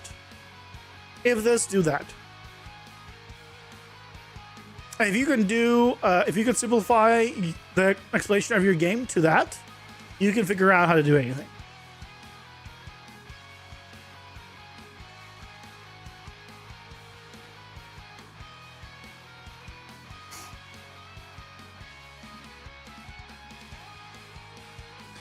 Okay, I think we're good now for this. So we're now able to get the damage being dealt.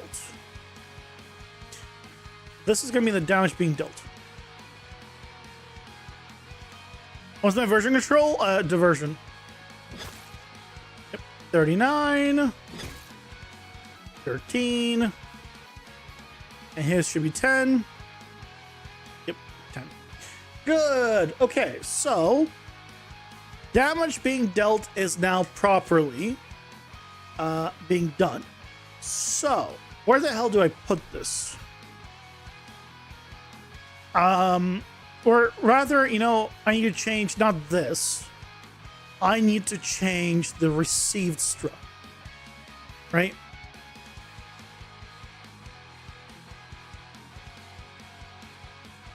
I need to change the received struct.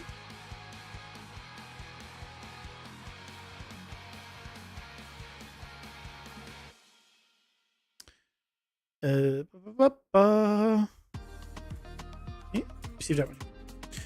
So here, we're no longer going to be taking in the damage dealer. That's irrelevant. Ooh, no, we still need the damage dealer. We still need the damage dealer to potentially give them buffs on hitting something. So we still need that. But really, I could just send in the entire attack.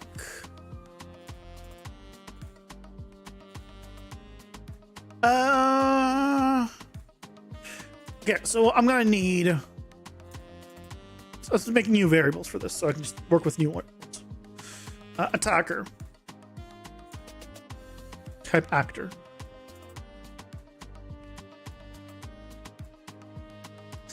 Then attack calculated attack damage.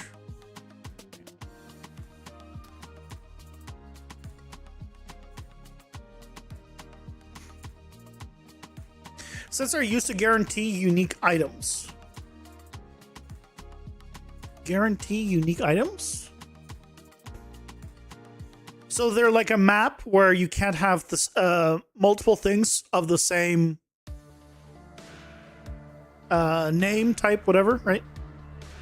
So they're basically like a map without the secondary value.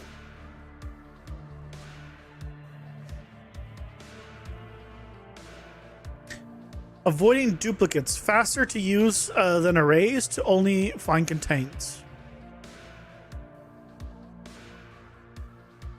I don't know what the use case is. Like, I understand how you're using them. That has now made sense. Now I'd love to know what the use case, like real world use case scenario is. Because it makes sense, but I don't know where I would ever need that. Where I would just need to care about a contains. And not care about ever getting that stuff specifically.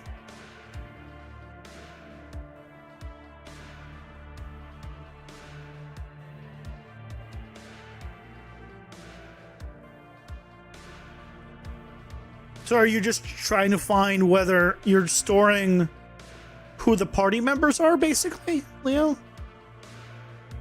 So you want to know if someone's in the party kind of thing? Is that it?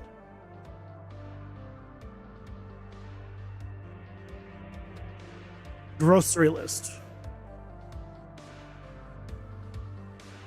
Okay. So if you're just trying to see if... Okay. The party members is a good example for me. Okay. You don't care about the order where they are. You just care that they're there. Okay, makes sense. Makes sense. Okay, we have attacker calculate attack damage. We still need to know the attack type. We don't care about the attack damage modifier anymore. So I'm going to move this down because we still need this. We'll still have the damage override.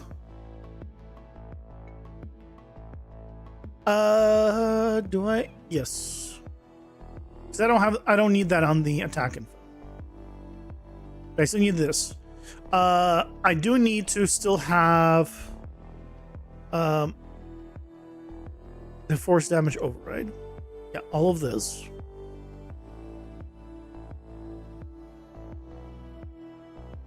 Do I need to... I don't think I actually need the damage override stuff because I'm doing now the calculated damage. I can just put in the calculated damage to be whatever I want. I don't need the overrides anymore. Quest items to have those. Oh, that's also good. Okay, okay. It's making sense. It's making sense.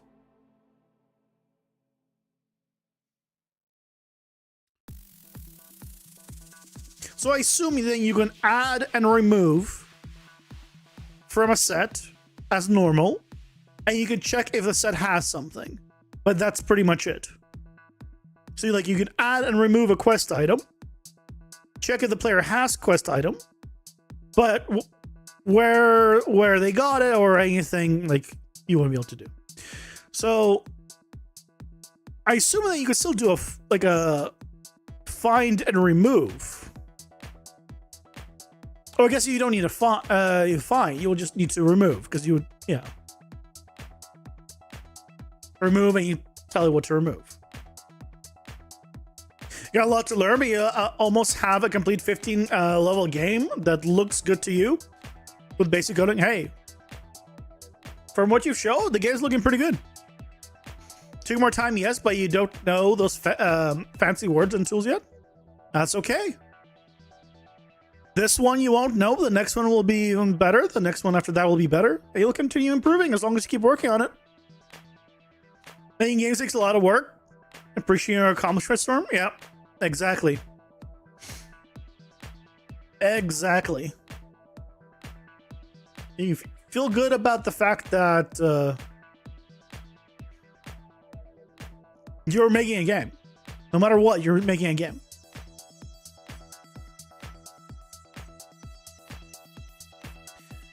No stun. I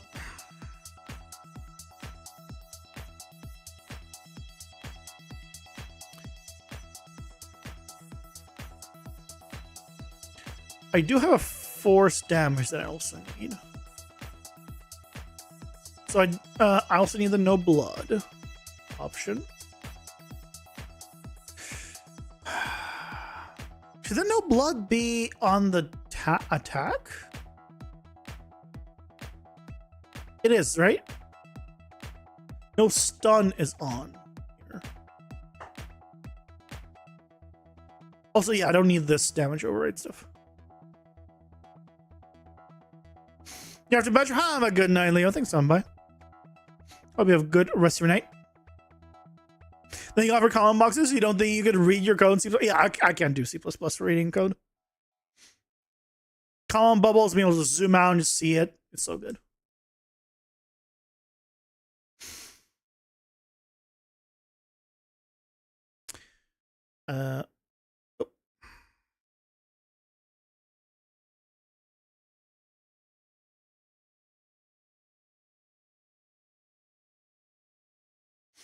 But I'm not doing the damage override here.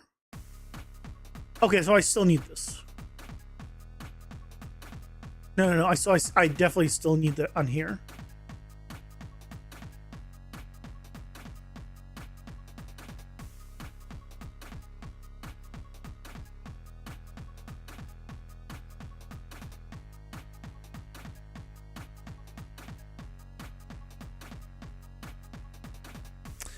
I need the damage override, but they'll go into, yeah, the calculated damage. So hold attack multiplier we don't need. Knockback distance we do. Isn't that on the attack info? It is. Hold on, why am I not just sending the attack info through?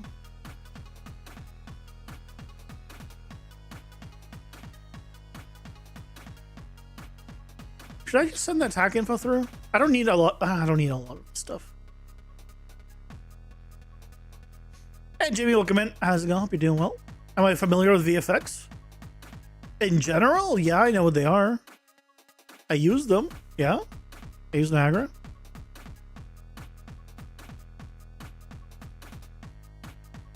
If that's the extent of the question, then yes.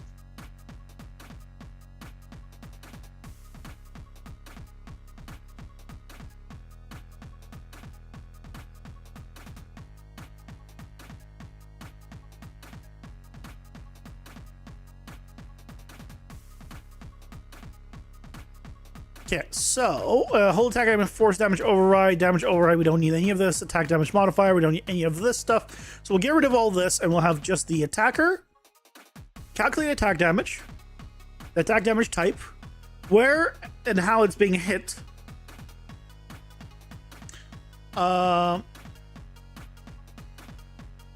which will be based on whatever it is. Whether it's stuns, whether it's has no blood as well. Honestly, I should, instead of no stun, it should be just stun.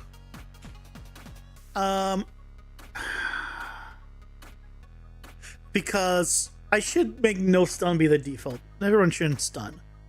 They used to stun, but I feel like no stuns. Almost midnight for you. You gotta get some sleep. Yeah, okay. Yeah, it's midnight almost for you. That means you're East Coast.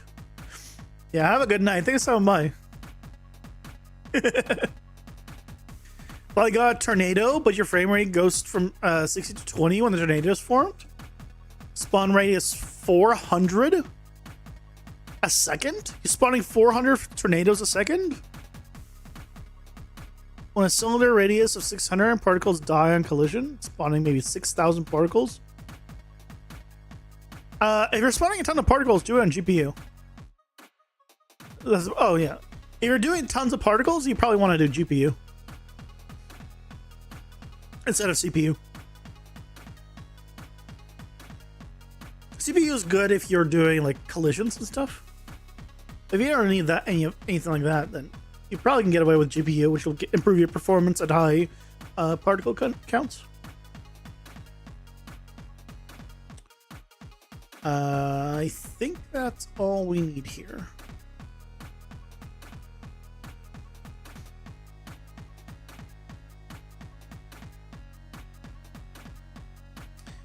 Okay.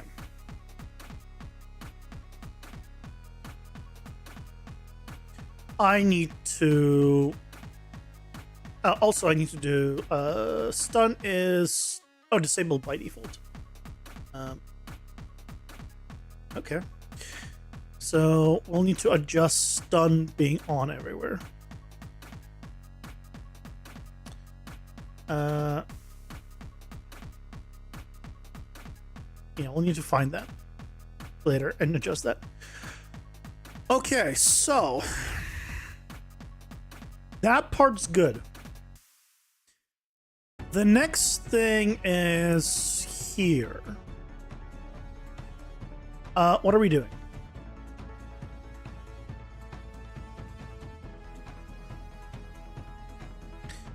That's all the effects, but that's none of the...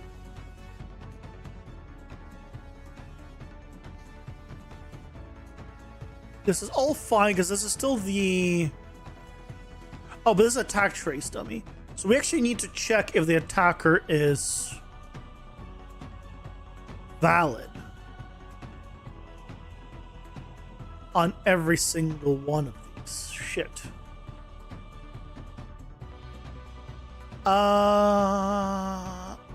Okay.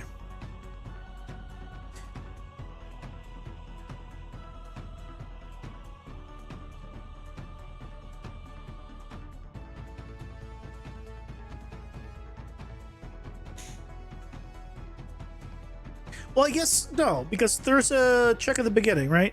If it's valid.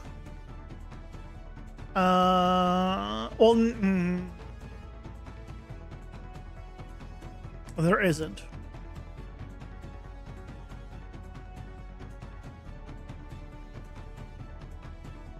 I can do it for every single character.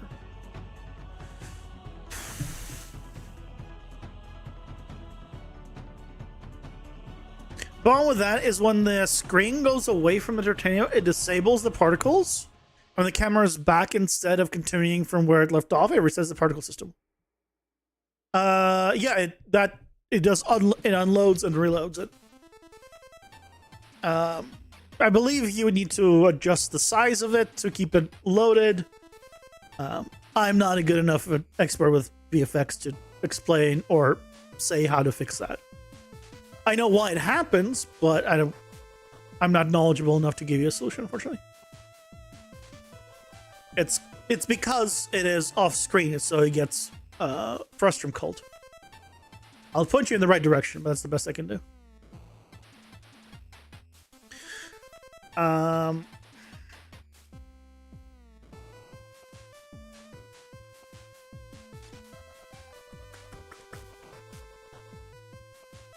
Well, this is the trace. This is not even the attack. So it's actually, I'm gonna have the damage dealer for this for sure, because this is the thing that's spawning it. This is not like it doing the damage, so I should be fine here. What I need though is right on trace attack.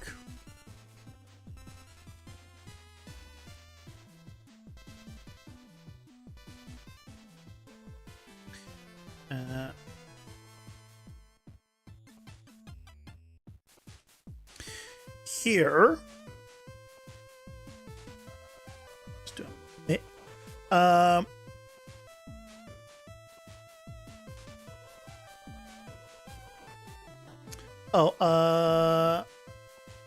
This needs to be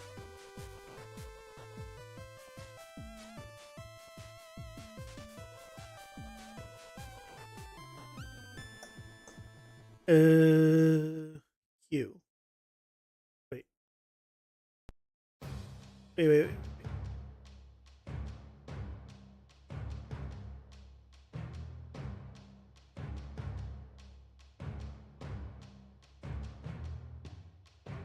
Yeah, this is fine. Oh, it's the current attack info. Is attack info? Wait, as attack info has.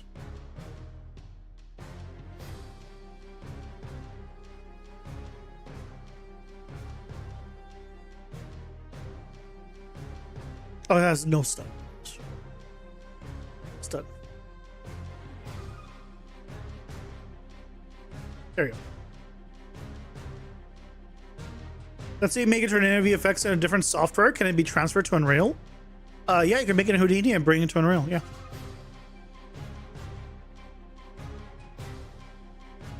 Yeah, a lot of people make their effects in Houdini and bring it over as needed.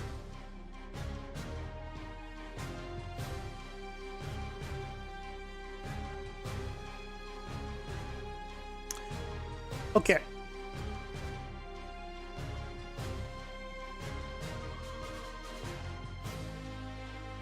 So, you go here.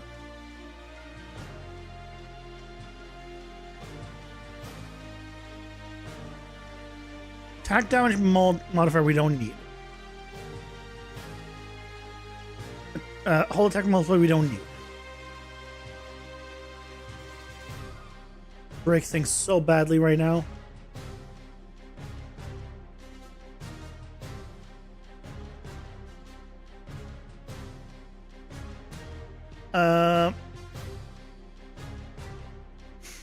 Stun, knockback distance. Yes, we have that. Do we not have the... Wait, where's the blood? Oh, no, that needs to be just a regular override. That's fine. Attack type? Why is that not just this? Why are we bringing this in? We're setting this?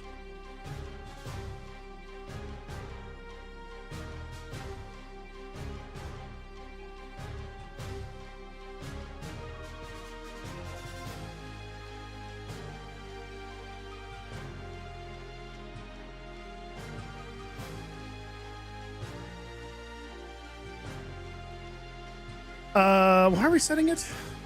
Don't need to set it.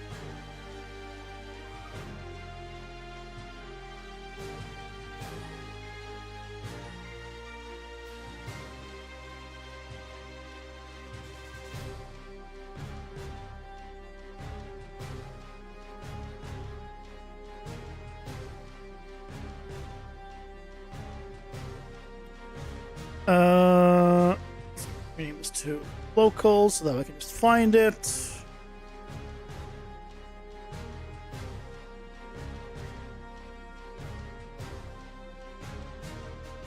we go.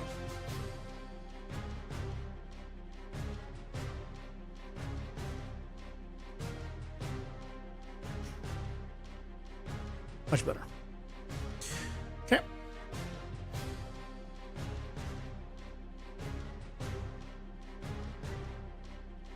It sucks you have a bad PC, can't even support the newest version. Can't support the newest version of Unreal.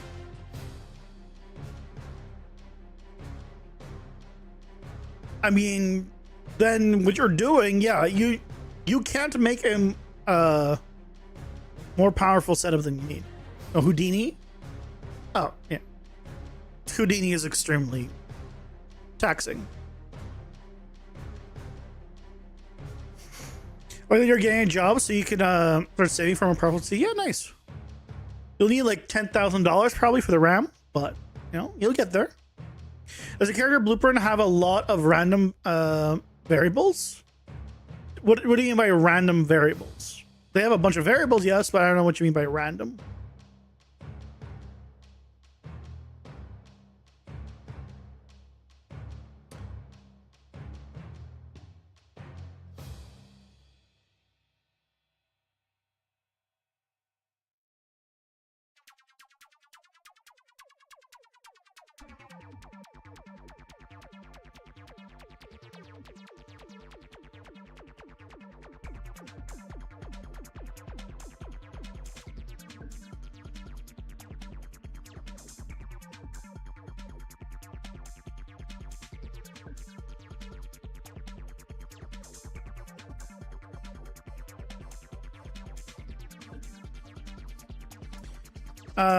I should probably make this a function or a blueprint interface rather.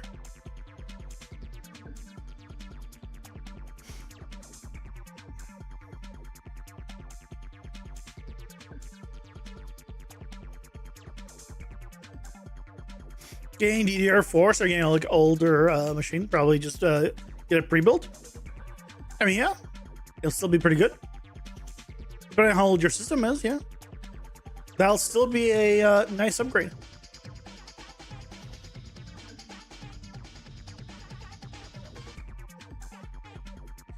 Absolutely.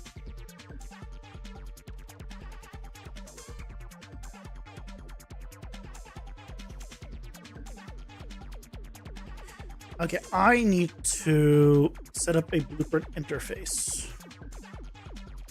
Let's do this on the combat one.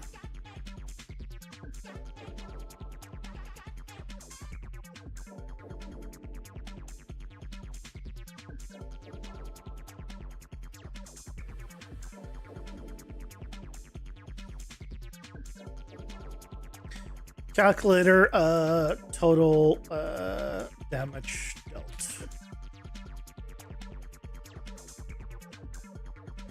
It needs the attack info.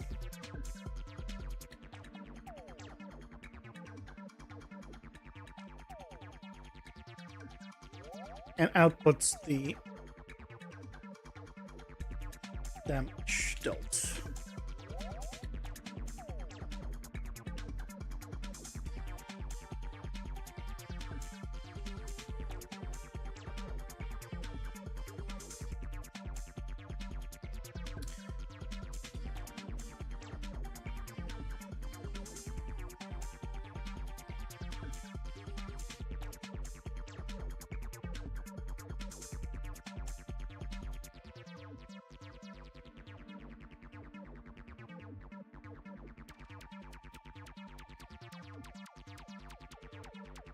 There you go. So now here we can just use you. Eh?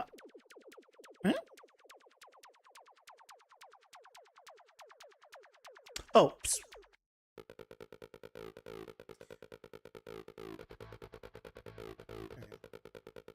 That's the one we need.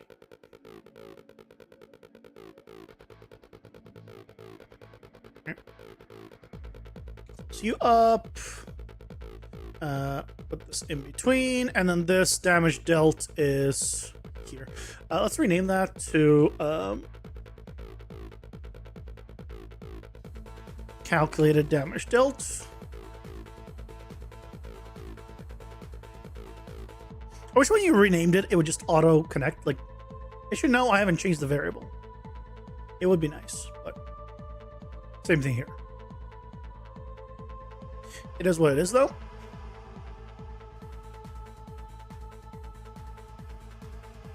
Okay. So now it's able to send all the information that I need. Should I just do this?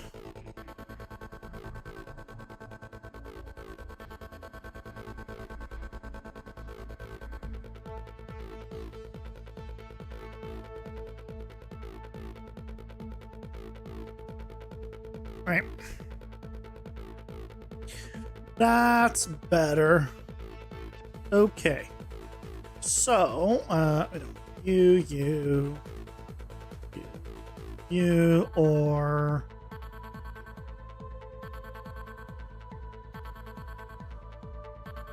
And the rest is all fine. No errors, I assume. Yep, no errors. Okay. So this is now sending the right information. This is all we need, pretty much. So now we need on the receiving end. When we take the damage, when the damage has been sent to us,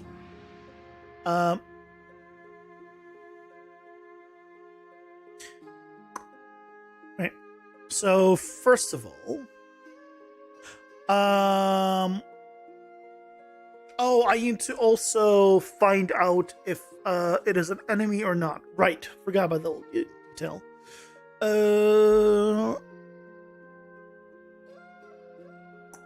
I need to, on the received damage info, I need the gameplay. Do I need the gameplay tags?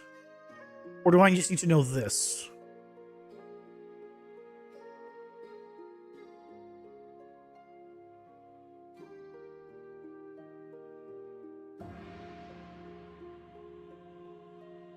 I think I just need to know that.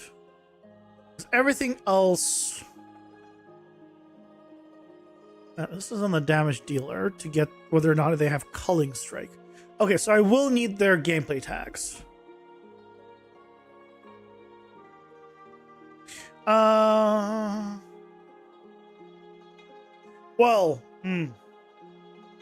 Well, actually, I could bypass things like culling strike. If they're dead, then culling strike just won't happen. Because it shouldn't happen.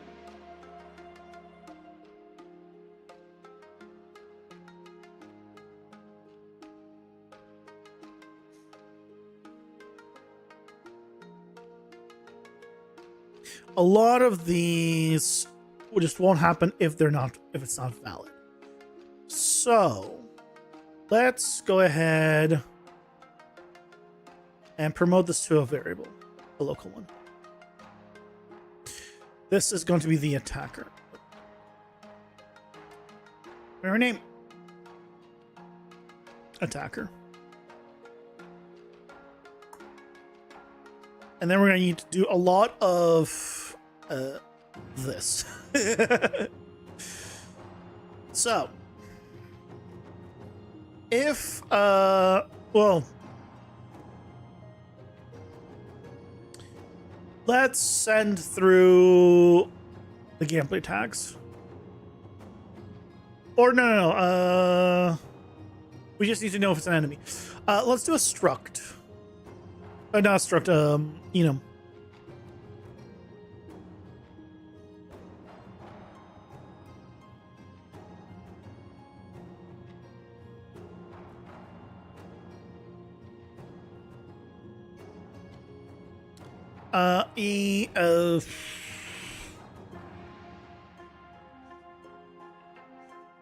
Player or enemy.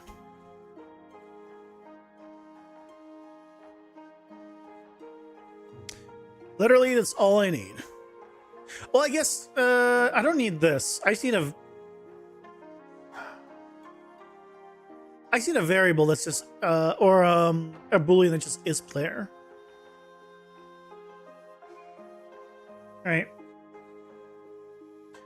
So let's do another receive damage info, and we'll just say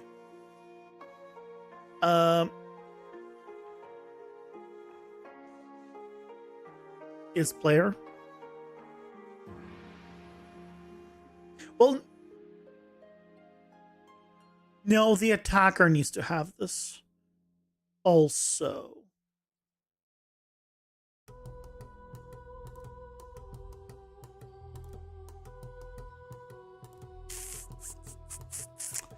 So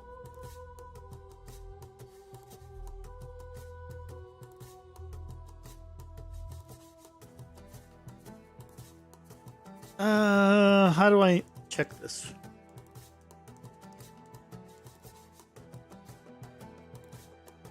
I need to know who dealt it, if it's an enemy or a player.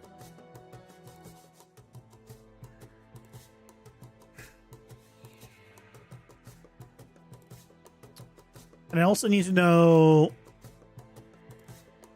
I guess, who attacked. If it's an enemy or a player. I can set it to be on the attack. Yeah. On the attack, I can set it to be is player false, and just on my attacks, I'll set it to be true in the animations, and I can override down the line. Made a little progress. Nice. Progress is always good. Is player. It'll be off by default.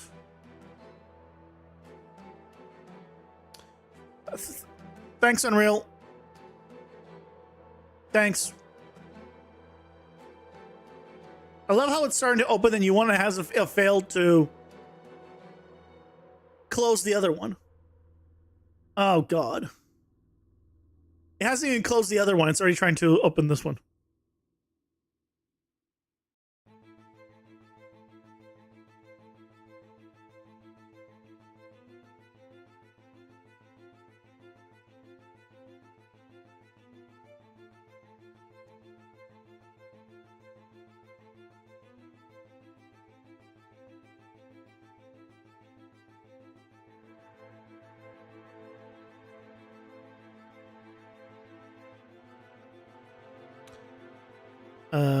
Is it actually crashed or is it not crashed?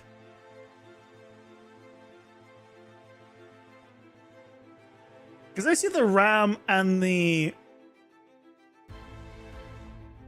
RAM fluctuating. No, the CPU is fluctuating on it, but the RAM is not.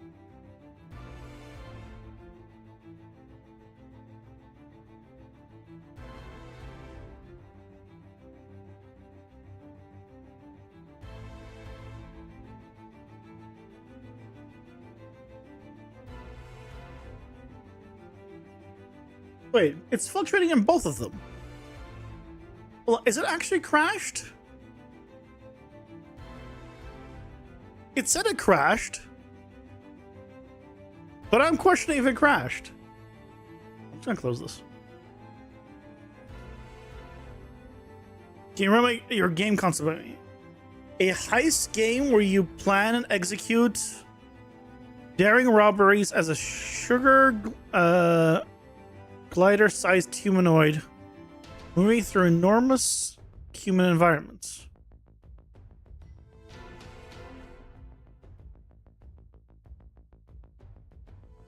Each mission turns places like museums.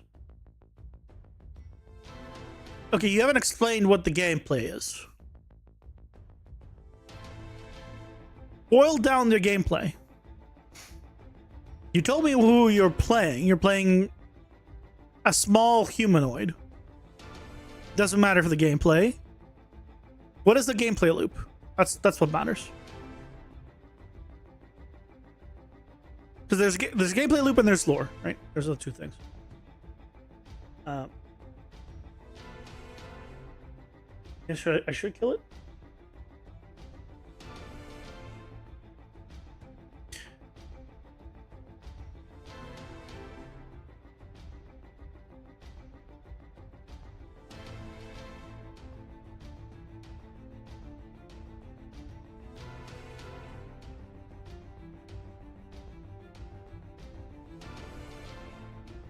I guess I should kill it.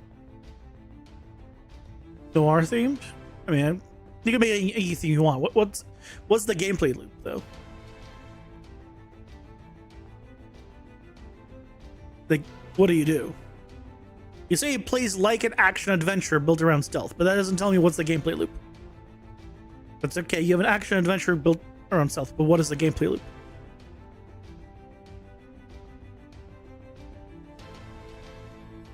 Like, the RAM is changing, so it's calculating. I don't know if I'm gonna close it.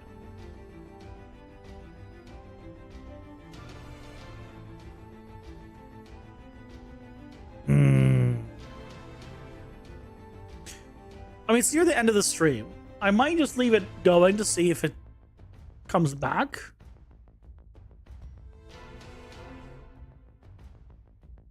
Because usually, if the RAM doesn't move, that means it's dead. It seems like it's dead, but CPU is changing and RAM is changing. Which makes me question it. It's probably not worth it to... It's probably just not worth it. Screw it.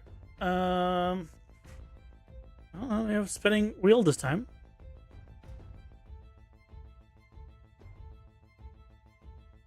No? No chance of it coming back?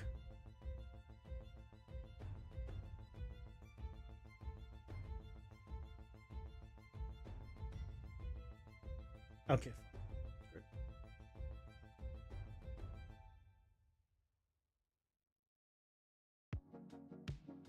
Yeah, so Turk, if you can explain the gameplay loop to me, I can tell you if I think it'll work. But I don't understand. You haven't explained what the actual gameplay is. You've given me a lot of generic.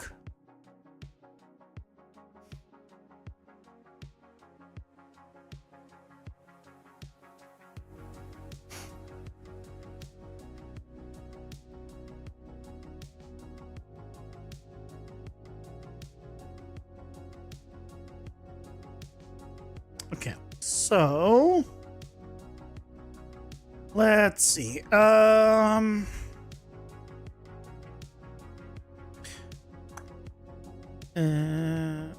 Attack info, receive damage info. Okay, the is player was there, so this wasn't long ago, so I didn't really lose anything.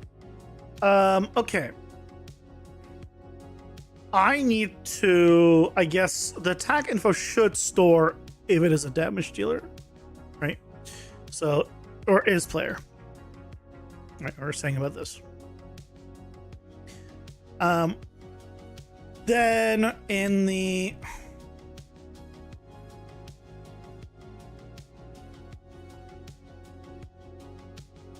animation of the player,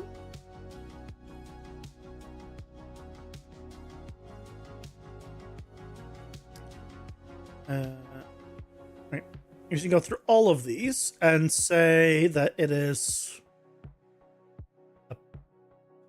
Oh, I need to open Notify Blueprint, compile this.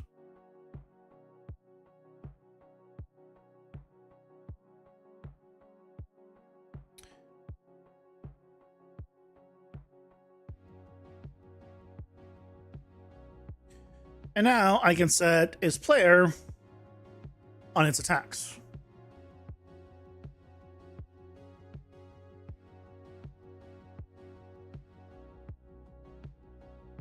So it carries the information. And then obviously I'll need to set it up to in other places. Whenever I send the information from other places, I'll need to do it based on a check of a variable, which is fine.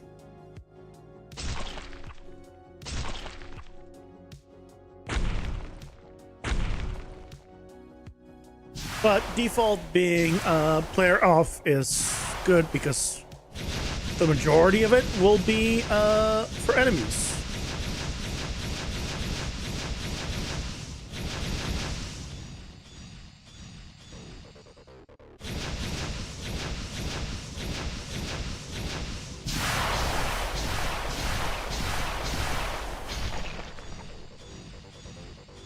Okay. Oh, there's also the spell projectiles. You.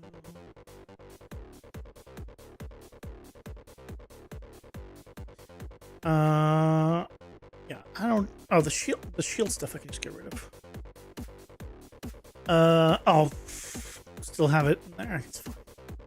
I'll need to get rid of that at some point. Okay.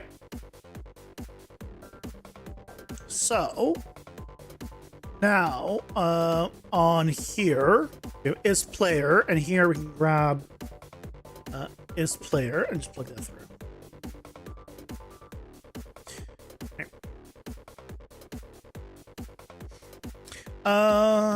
Do I want to move these for convenience? Probably. Let's move hit location. Let's move these around. And now this lines up. Everything except the calculated damage dealt. But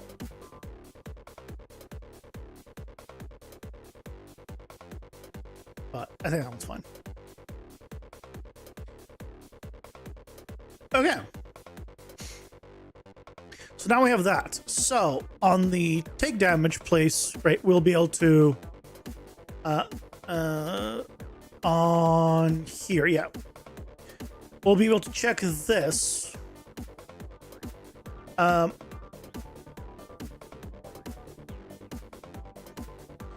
doing a get is or break. And finding out if it is a player.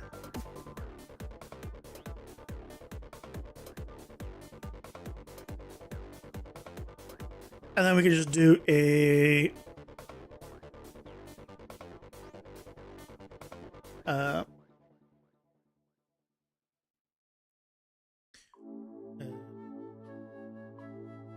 check has tag player, and as long as these do not match,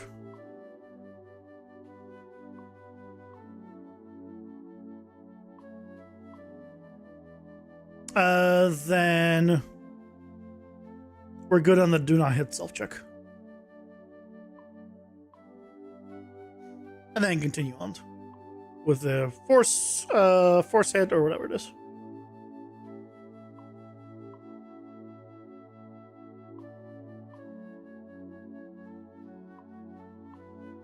There you go. Okay, and then from here we do the rest. I'll probably just did break some stuff, but it's okay. We'll work around it. Main thing is we made good progress. We did now have the damage calculation figured out. It's working. We now need to do the receive part tomorrow. And then tweak some stuff with the whole stun. No stun change to stun. And making sure that it all still works together.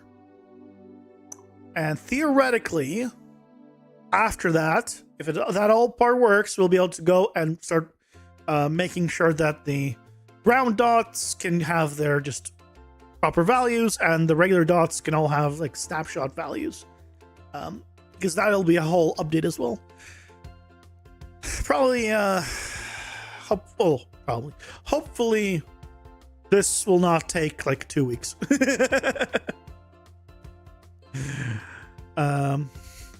Thing good. But I hope you all have a fantastic rest of your night, and we'll continue this tomorrow. Have a good night, guys. Take care. Bye-bye.